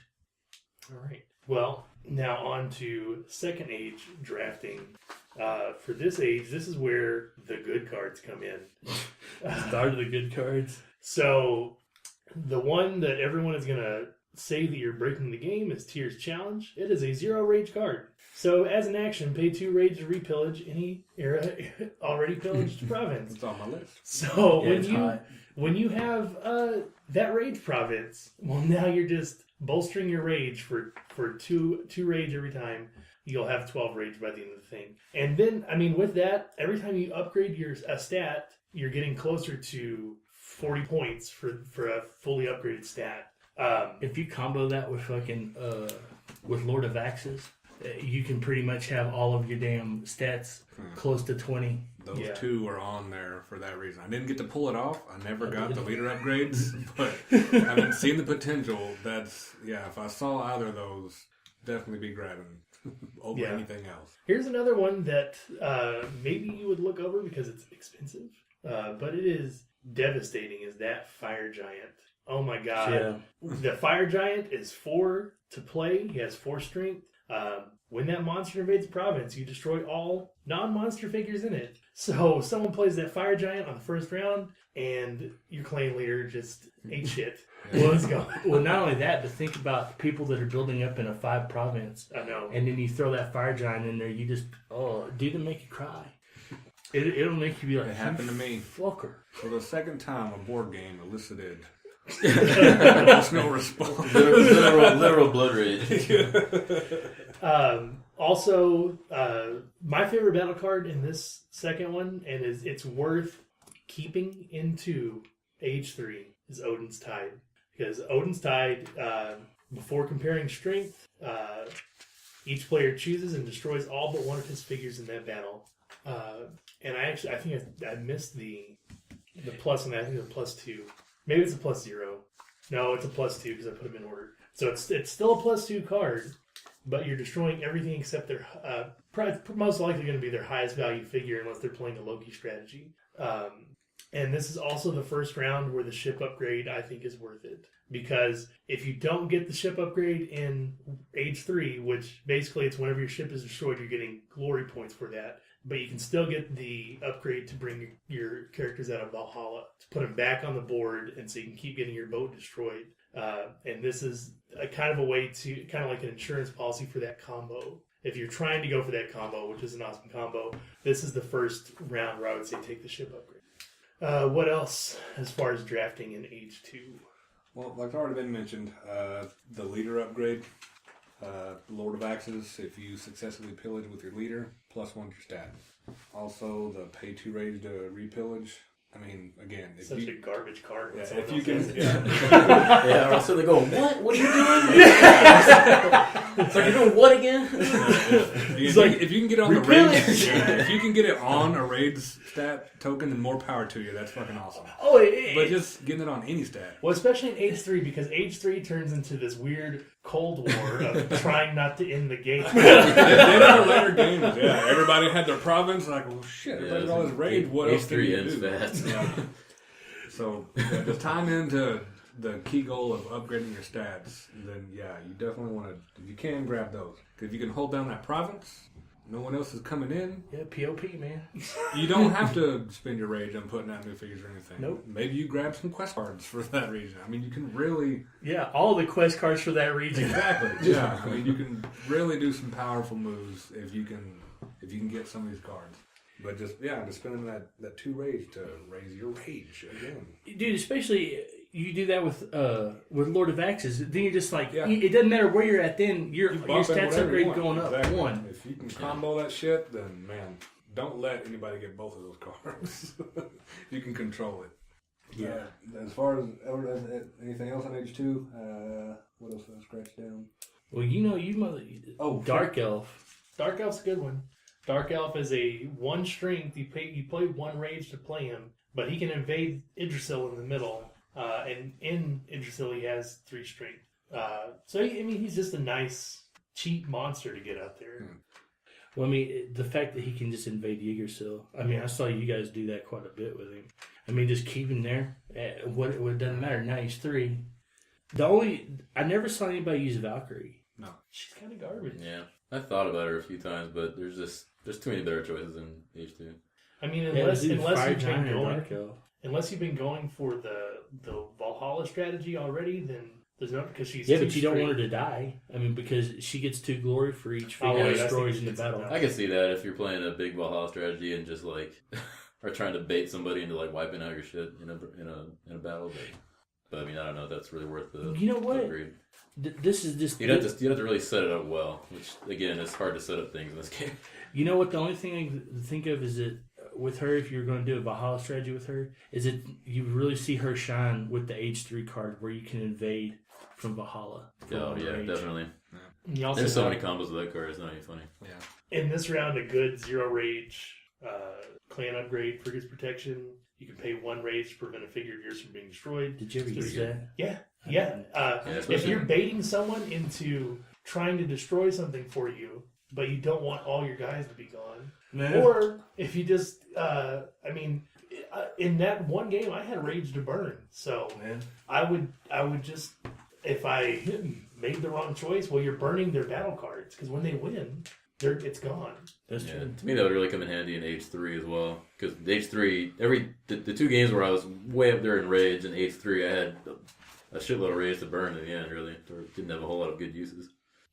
H2 is also where you're going to start getting Heimdall's Eye, which is where you can add more to your initial battle card. Yeah. So after you play battle cards and band, you can play Heimdall's Eye, and it's an extra +2. Heimdall's Witch. It's hilarious. Heimdall's Watch. It's not Witch, it is Watch. I put that on there wrong. It's a +0 card, but you discard everyone's revealed cards. You get the glory from the total strength revealed, and then everyone draws new cards. Yeah, but you know what's best about that is when somebody tries to play the Loki card on you. Yeah, it's a good thing. If you have someone you know keeps playing Odin's Tide, is trying to get you to lose, or playing one of those Loki cards, that is a good way to get rid of their clutch cards. Oh, and remember that Loki's backstab gets glory. It doesn't take 2 rage from you. That card was so OP that game. It sure was. I was like, God damn. I was like, this card is awesome. I'm fucking 2 rage. I'm just gonna keep doing this shit. So when you're playing the second age, what are you trying to set up for? What do you go for? What do you want before you go into the third age? What are you looking for when you're playing that? Stat upgrades. I mean, yeah, still. Yeah. I mean, if I can get, you definitely want to try and get rage. I mean, usually I did not get to pillage the rage stat single spots. I got Yggdrasil like maybe once the entire time, and man, it took some work. But yeah, if you can get your rage up by your quest, I think that's something that should not be overlooked, is that a successful quest is +1 to any stat. Yep. Yes. It's probably the easiest way to get a stat upgrade. Mm-hmm. Because pillaging is not always guaranteed. And if you've got that badass +6 in H2, you start seeing those cards that can discard your awesome battle card. Yeah. And now you're fucked. You thought you were going to definitely get your Yggdrasil or your raid spot pillaged successfully, and it just didn't happen. I mean, you can start getting messed with. So a lot of times you just need just one guy in one random ass province, and you get 11 points for a quest. Yeah. I started paying attention to that the last couple of games, and like watching where people were going, kind of with their last moves to see what they were just throw a guy randomly somewhere. Sometimes I would try to deny him a little bit, but sometimes denying the quest is a little harder. But Well, you only got to be equal. yeah, I mean, Jeremy got it a couple times. Man, this is the third time a board game. Multiple response. Yeah, when you see someone near the end of the round putting one figure in a already pillaged place, then it's time to deny them by putting a figure there. So, You know, something that you guys really never took were the warrior upgrades. And those, if you overlook them, because a lot of people aren't paying attention to your warrior upgrades. Like, this is the first time where now a warrior jumps up. So now each warrior is worth 2 with the second age of warrior upgrade. I had that. And we were going, there was one spot where Jeremy and I were tied, and we both had quest cards. And he was like, oh, we didn't get that. And I was like, no, I got 11 points. He was like, how? I was like, my warriors are worth 2. Yeah. well, I'd say the fourth working. I had experts in arms, and at the time I kind of felt stupid for taking it, but it did help a lot. Also, I mean, if in the we'll get to the third round, but you might as well take it because you're going to have more rage than you have in the third round.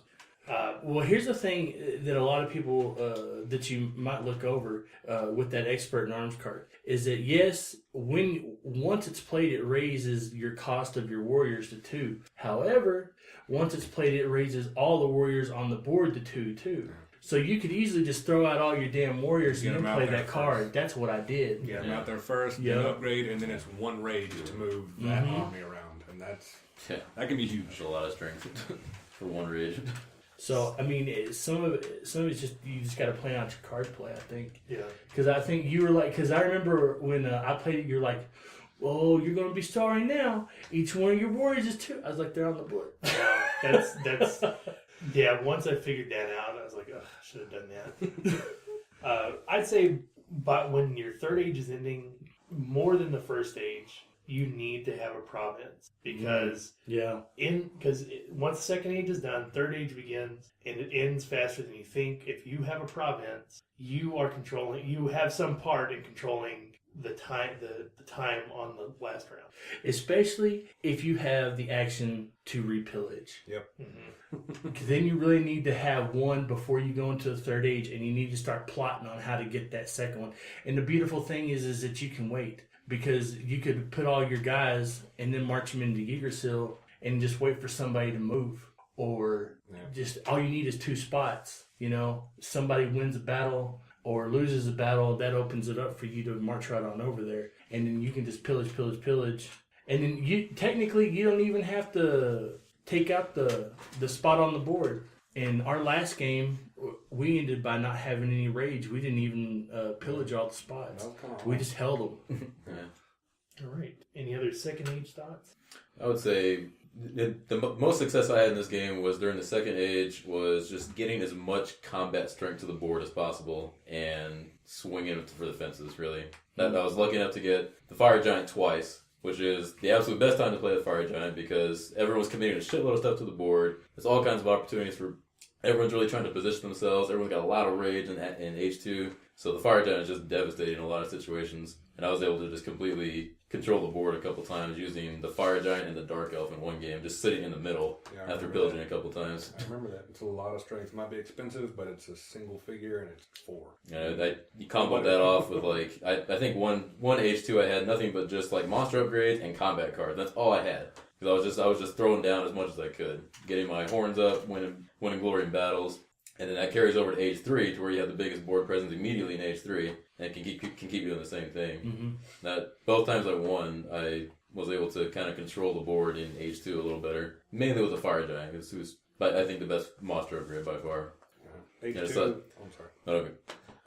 I think Age 2 is when the Valhalla strategy can really start to see value. It is. Yeah. If you grab the first Loki's domain and then you've got the second Loki card, those 2 upgrades together are 3 points per figure pulled out of Valhalla. If nobody grabbed those quests, you've got those going for you also. Yep. Maybe you're able to double down on that quest. That's 2 stat upgrades. That's a shitload of points, all for sucking it up in battle. Yeah.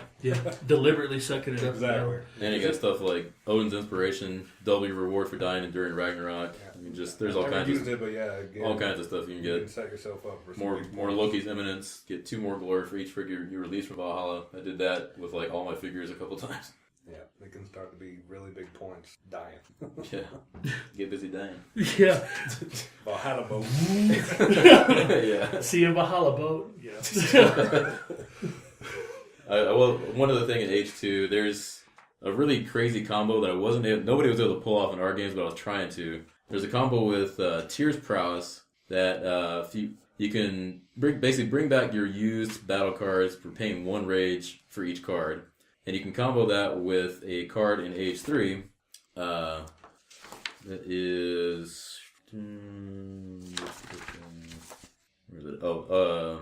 Loki's Wrath in H3. You gain 3 glory and 3 rage for... wait, that was the wrong one. There's the one that you get rage for winning a battle. There we go. Thor's Ascension, yeah. You gain 3 rage and 3 glory for each battle you win.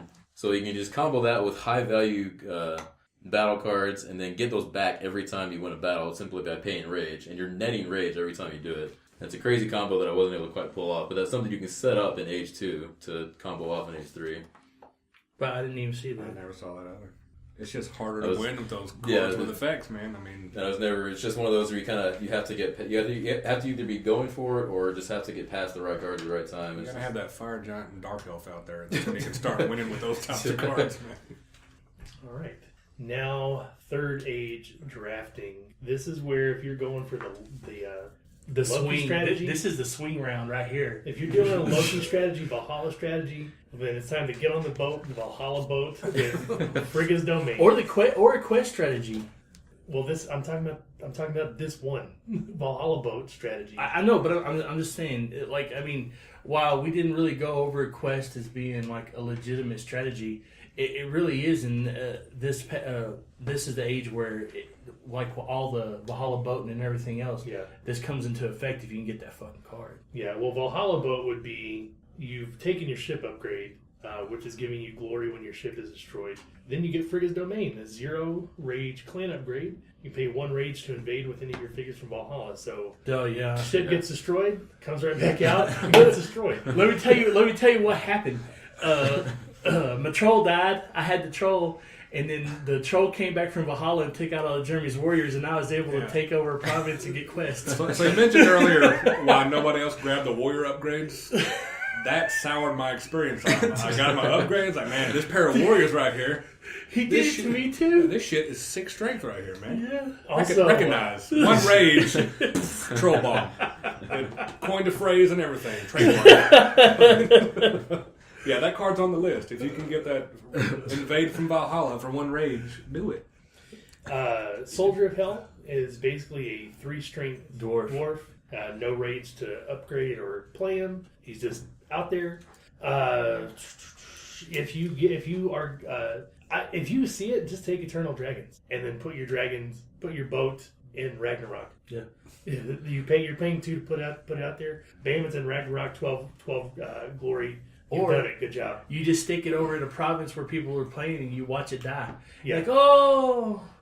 I want to sound like an ass, but did the fjords get destroyed during Ragnarok? Yes. For an adjacent province? Yeah. Did that ever happen? Yes. Yeah. You remember we even looked at It must have been on the same notepad as the warrior leader upgrade, where that shit didn't happen until game 4 either. Okay. No, it happened earlier. Well, or if it did, nobody noticed. Just no, you? no. Everybody was getting its points, but you know what? A lot of people we weren't using our boats either. Yeah, that's true. The thing that came up late was that the boats can pillage both provinces or the provinces they're associated They with. can't initiate it, right? Yes, they can. Oh my god. Mm-hmm. Boats are pretty damn flexible. Yeah, boats and are. we weren't using them the majority of the time, but yeah. Yeah, boats are just like anything else. The only downfall to a boat is the motherfucker can't move. So you got to get his sorry ass killed. He's got to go to Valhalla. Makes the Eternal Dragons even better. Let's see. Loki's Wrath is a good one. 3 rage, 3 glory for every figure you release from Valhalla. Valor Witch is okay. Valor Witch cannot be destroyed. She can go to the middle instead. Frost Giant, 4 strength, but if you pillage, you get the reward again. He's great. Yeah, if you get the synergy with the repillage bullshit, Yeah. you won the game. Or your leader. Or your leader. Or a leader with an upgrade out there. Then man. In one of those last games, that was another card I hate drafted right before we got the Harley. I was like, I'm not going to let him use that shit again.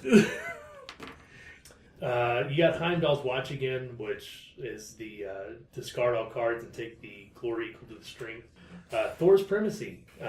Have fun getting that played on you, where it cancels the text of your cool card that you drafted, and now you're probably gonna lose it. Especially if you're playing Tears Rage, and someone does that Heimdall's Watch on you. Ugh. It happened to me.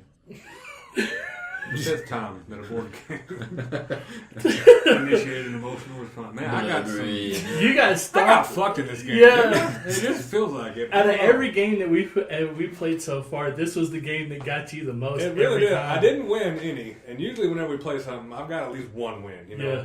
So that's why I feel like take my strategy advice with. Don't take my strategy advice. Do the shit I didn't do, and you might do better, man. Listen to these guys.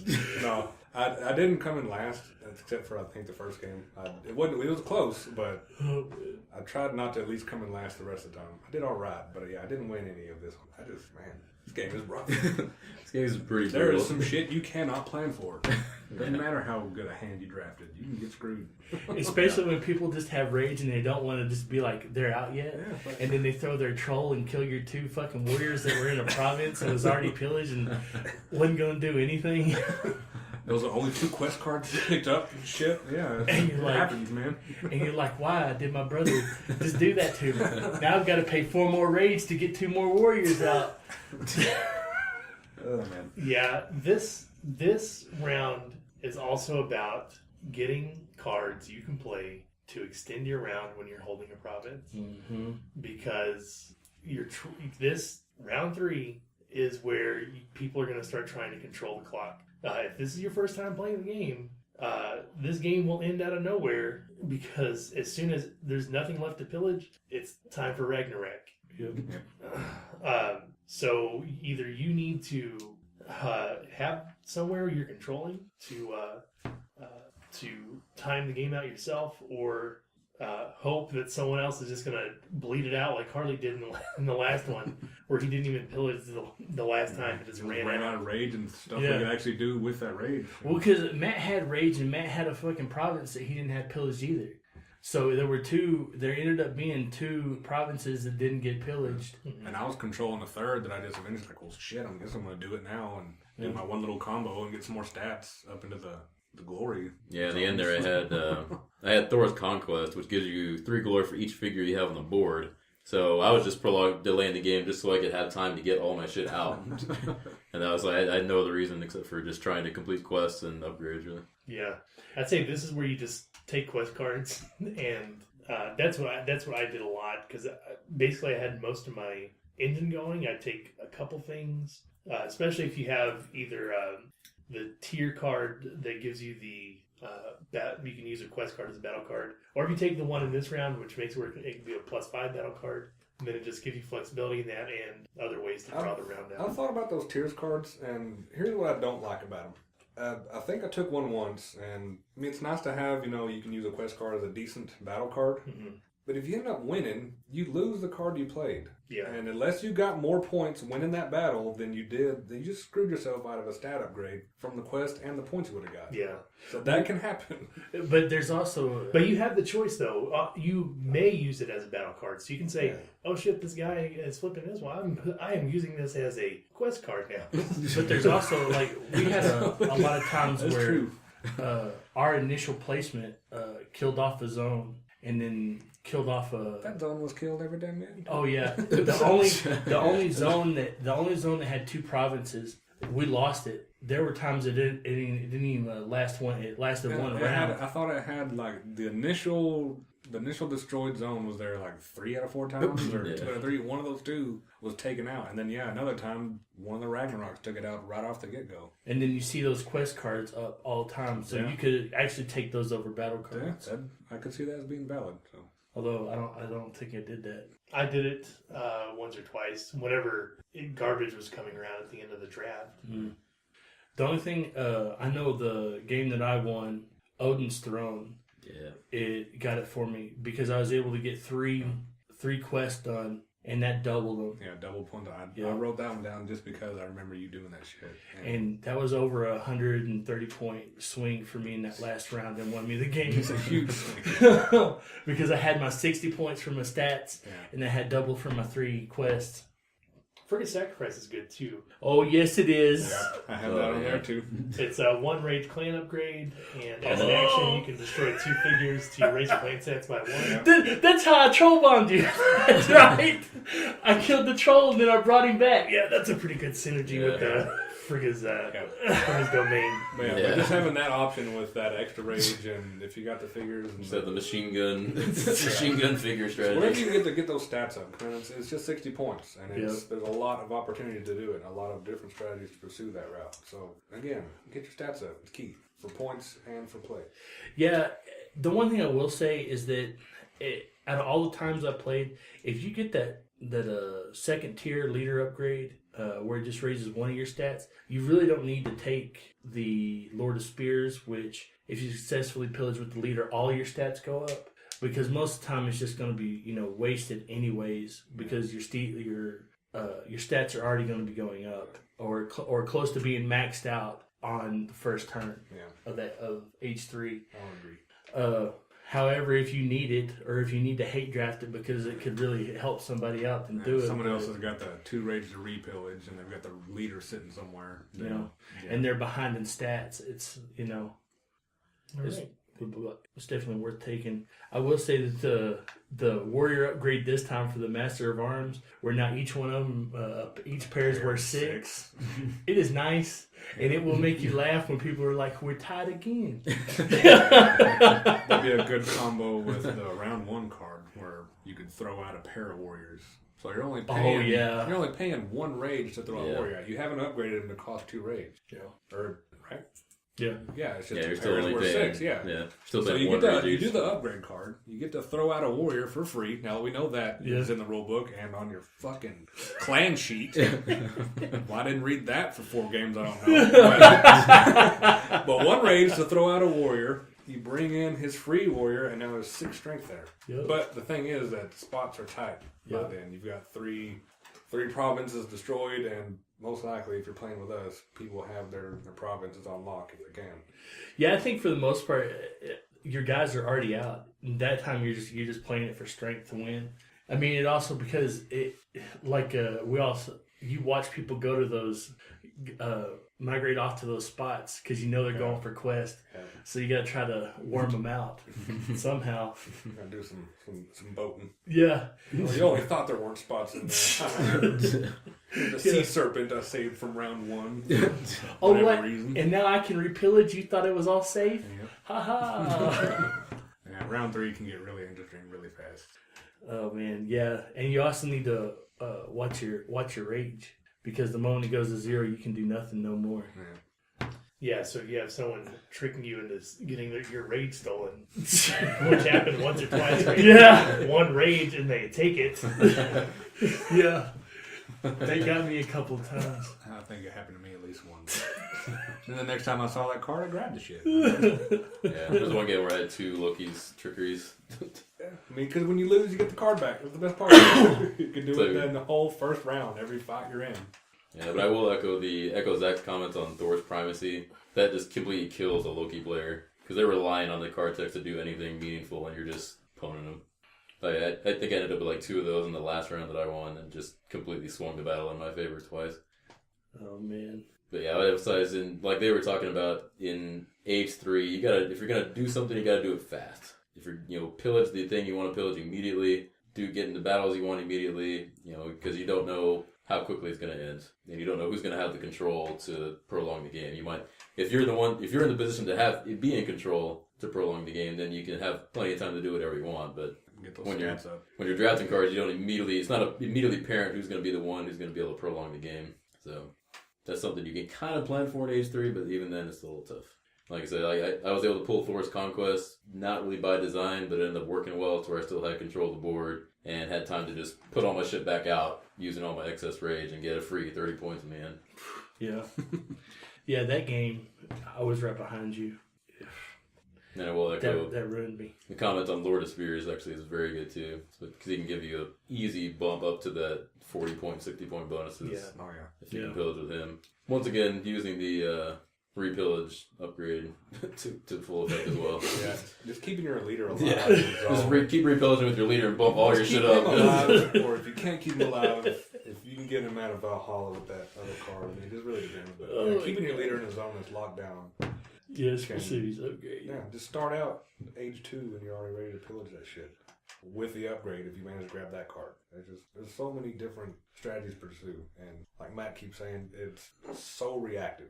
Yeah. You can have your whole hand played out and how you want everything to work, but it comes down to what everybody else is doing and how the battles turn out. Because you might not have those two guys in that province you were counting on, and now the two quest cards you grabbed are bullshit in your hands.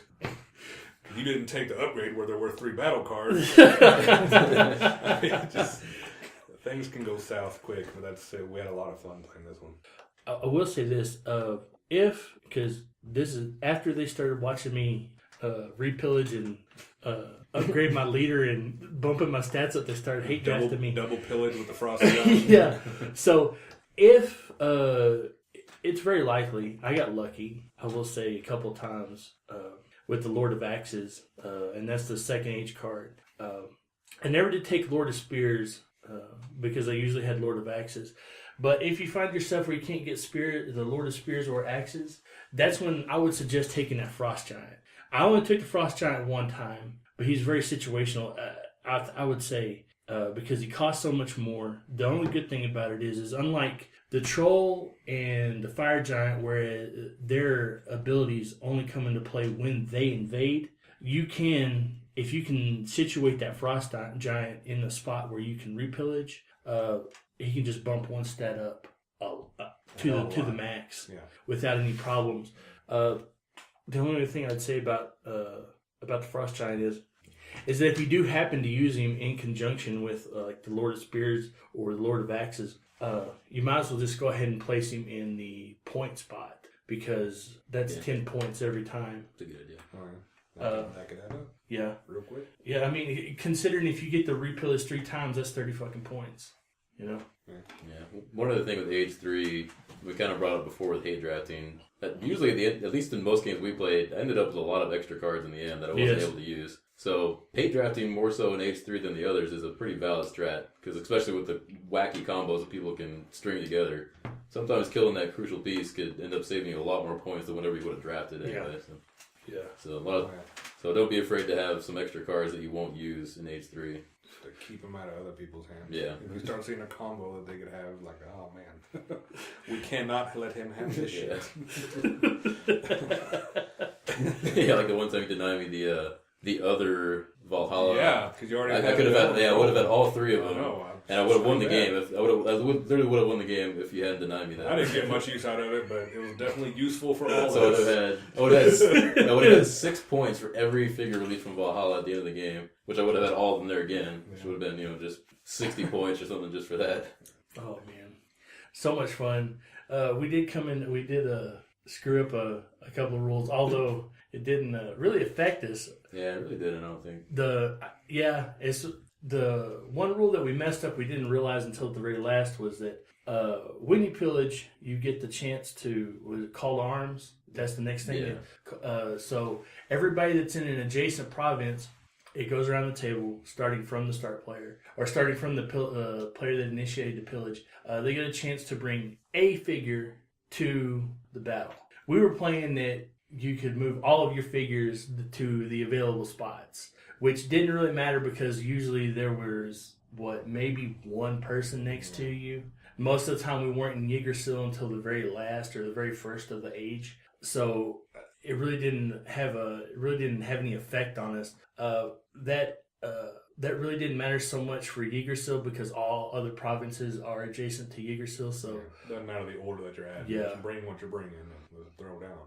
but technically, the way you were supposed to play is it goes like if I initiated the pillage, it goes to Zachary, and if he's adjacent, he has the ability to bring one figure to an open spot in that province if he wants to, and then it goes to Jeremy, so on to Matt, and then back to me. And if there's an open spot still, then I get to add a figure.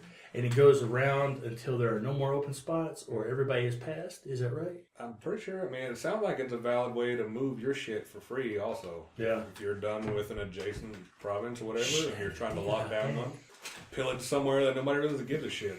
Yeah. They're gonna just let you have it, but then you just throw all your guys in there for free. Now you don't have to march there. Yeah, that's true. It'd be hard to pull off. I mean, if somebody sees that about to happen, then I just jump in the battle just to prevent you from doing that. Well, hell, most of the time I was already too busy worried about locking down a region either for a quest or just to stop the clock. That didn't even occur to me. But yeah, I guess so. Let me ask you guys this. Did you really ever try to jump into the zone where Ragnarok is going to happen? Yes. Was it Especially in Third Age. because you have the card that doubles the points, right? I didn't even know. Never had no that. one that doubles the points for dying in Ragnarok? Yeah, There's one that does it, but I never had it. So, I mean, I guess if you're going to lock down a zone and your stats are done, then yeah, that would be a good one to do, right? Well, I mean, there was one time I had quest, and my guys was for that province. I mean, I had to stay there for the quest, and it was Ragnarok too. Yeah. And that was just like, ice cream. It was just something to do. Yeah. Most of the time, I wasn't really going for it, but when I kind of towards the end of a round, when I'm kind of running out of options, I was like, "Hey, I can go there and get some points." I can see it, but and most of the time, like people were like jammed in the zones already, so I kind of was like, "Ah, Ragnarok's already full already." But as far as like pursuing it or thinking it's key to the strategy, I mean, yeah. what do you think? It's an option. I think if you're going to legit Valhalla strategy and got some of those upgrades that could affect Ragnarok, I would say, that might. Pursue movement there before doing something else, but... Or maybe if it's in some of the bigger zones where you've got those locked, like the 4 and 5s, then maybe, 16 or 20 points, hell, that's not bad. Yeah. But I just didn't find myself going for it very often, overall. Well, no matter what, there's no reason if you can put your leader in there to not put your leader there. Because your leader's free. Yeah. And, or your, or your, what you call it? The dwarf. Or the... Dark elf. No, or the Soldier of Hell. But he dies. That's round 3 anyway, so it doesn't matter. But there's no reason not to put it on there because that's 2 points. That's 3 points if you can move them and you have nothing else to do. The only thing I will say is that there were times, especially in the Third Age, where I tried to lock down the Ragnarok spot because that gives you points. Game's over, so it doesn't matter if it kills all your motherfuckers anyways. When he was playing his Valhalla strategy, there's no reason not to go ahead and kill all those son of a bitches off anyways. No. Well, you check for quest completion before Ragnarok. Yeah, but I mean, if you're already in there, then fine. But if you have your 4 for your quest, for the glorious death. Yeah, but even if you there's a card because Valhalla doesn't release until after Ragnarok. So for the Second Age, you can go ahead and kill them off in Ragnarok, and you can gain 2 more glory for each one that comes out. Okay, I can see that. And if you're playing a Valhalla strategy, you got 4 guys in the graveyard in a turn 1. If you're playing it right. And that's not to mention your boats. If you have the sea serpent, when you have the sea serpent, because now you got 2 boats. I forgot those get. Now I remember those can get Ragnarok too. Yep. So H3, go for it. But otherwise, not a huge game factor. Unless you have the ship upgrades. Yeah, that's true. If you because that's 16 points, you can kill both fucking ships off. I won with over Matt and Russell doing that twice with ship upgrades, getting 16 points. I got 32 points in 2 rounds. Yeah, is that how many points did you get in that game? Yeah. Boats? It was quite a bit. Yeah, it was like 30 points. Like the Valhalla boating the shit out of his ass. Right. Especially if you can get what do you call it? Bring any character back from Valhalla for a point? Yeah. For a rage? Shit. Valhalla. That boat can go to Valhalla multiple times. All right. Well, final thoughts. Oh, something. I mean, all we ever heard is how this game compares to Chaos in the Old World, and besides the rage system or the action point system, I don't see it at all. Yeah, I would say after playing them, I would say they're two totally different beasts. They're similar in concept.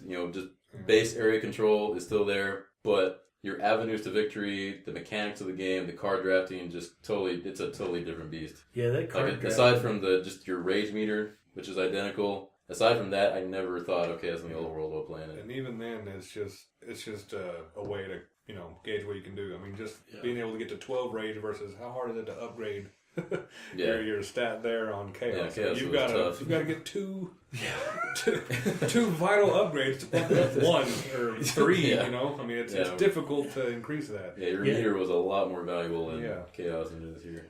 Well, I don't know. It's pretty damn valuable. Well, I guess it's easier to upgrade. Yeah. Yeah, I don't think there was a game I didn't have 12 rage by age 3. Yeah, definitely went for that first. Yeah. Oh man, I thought this was, while I like Chaos in the Old World, this seemed a lot faster, even though it really wasn't that much faster. Yeah, well, one thing you realize after playing through this once, the game goes pretty damn fast. You gotta get moving, doing stuff ASAP. It's gonna take you a solid hour and a half, but it doesn't feel like a solid hour and a half either. Well, and the thing that this has over Chaos is, if you haven't played Chaos, it's your first time. Well, you don't know exactly what the other guys are capable of. Oh, that's true. Whereas with this, well, you've seen all the cards because you're drafting. You see everything. Which I like them both. I think they're both a lot of fun. Oh yeah. I'd have to say, out of all the episodes we've done, I mean, Pandemic Legacy was just a thing on its own. It was a blast to play through, but for just the one-offs that we played, this and Chaos have been my favorite 2 episodes to do thus far. Yeah. Just as far as the fun gameplay, the discussion during and after, I mean, it's just, I've had a great time playing both of the games. I'm a fan, man. He's on my top designer list for sure. Yeah. Eric Lang is joining the Vlada Chavato ranks for me. I gotta try every game he puts out. It wrote me into $140 on fucking the others. I'll put it that way. You got 140 from me too. And I bought Castball, but I still haven't played it yet. Yeah, we need to play that. You bust out Arcadia Quest. Yeah, we need to play that. Yeah, I'd say my overall thoughts. It's you gotta play reactive. You gotta react to what other players are doing. Draft a diverse hand. Just get whatever points you can during round 1, even though if you don't think it's doing a whole lot. And I would just say, if you're going Valhalla strategy, go balls out for it. Take every upgrade you can and just focus on that the entire time. Get busy dying. Yeah, get busy dying. Make sure that boat get busy dying too. But yeah, like I say, if you're watch out for some of the powerful upgrades. Hate draft when you can, especially Quest going around 3. Yeah, Quest to 9 is a big thing. You know what though? I will say this because you don't know what quest the people have. So the times that I took away Jeremy's quest was just simple luck. Yeah. Especially because I needed somewhere to go or I had the exact same quest. Yeah, sometimes it's hard to tell when people are placing for a quest versus just kind of setting up for the next round. So a lot of times just build an army in one zone. I mean, you might not have a quest there, but if you can get everybody with your rage on a previous round, then you've got a one rage move to somewhere. Yeah, because there was times where I was just kind of trying to get away from everybody else to set up for the next round. I didn't have any quests over there, but it kind of looked like I did, but it's kind of hard to tell sometimes. Yeah, because if you can, especially if you've got a good spot to pillage and nobody's going to take it away from you, pillaging as your first action that you're going to do during the round is a good thing to do. Yeah, opportunistic pillaging is another big part of the game. Trying to pillage before anyone else gets a board presence. Pillage when you maximizing your spaces so nobody can interfere with your pillage. Yeah, taking away pillage opportunities from everybody else was very nice, especially for stat upgrades. I mean, I didn't worry. The two that I always worried about were horns and rage. When you guys were taking axes and points, I was just like, whatever. Yeah, that's why I think getting to one of those zones early and locking it down, but then having the leader upgrade to let you upgrade whatever. I mean, yeah, I would say as a general point, most of the leader upgrades are pretty damn good because your leader's always coming out for free. You're playing him pretty much every round, so any upgrades you got with your leader are going to be pretty useful. The first one just sucks. Oh yeah, the first one was a great. Yeah, don't even worry about that first one. In fact, you know what? If you buy this game, just take that card out. I don't know. It could be useful because usually it'd be situational. Yeah, it's fucking 3 rage. It'd be from jumping to one place to another to pull off a quest. Yeah. Or to pull, I guess, to pull off I mean, because you do get to go to adjacent, so I guess you could set up a... You could jump into Yggdrasil. Yeah, you could jump into Yggdrasil, but if nobody went next door to you on a pillage, you could just go ahead and pillage like that. I mean, I didn't think about that. It'd be situational. And the thing is, that one costs raid and your leader's free. Whereas the other upgrades, you're paying the cost of the upgrade, but you also get to throw out the figure for free. You got to factor that into the overall cost. Yeah, but usually my leader was always out. I never... That one upgrade never really helped me out. It's like getting him out for free. Right. Well, maybe I need to play that again. Maybe I need to take that and try that shit out. Episode 9, Blood Rage Part 2. 4 more games. All right. Well, I guess that's it for this episode. If you have games that you want to hear us talk about, maybe do a strategy episode on, then start interacting with us, fellas. Yes, on Twitter or Facebook. I mean, just search Sweet Strats. We're there. I promise you. If you Google it, you will find us. Even if you want to tell us we suck balls, yeah, let us know.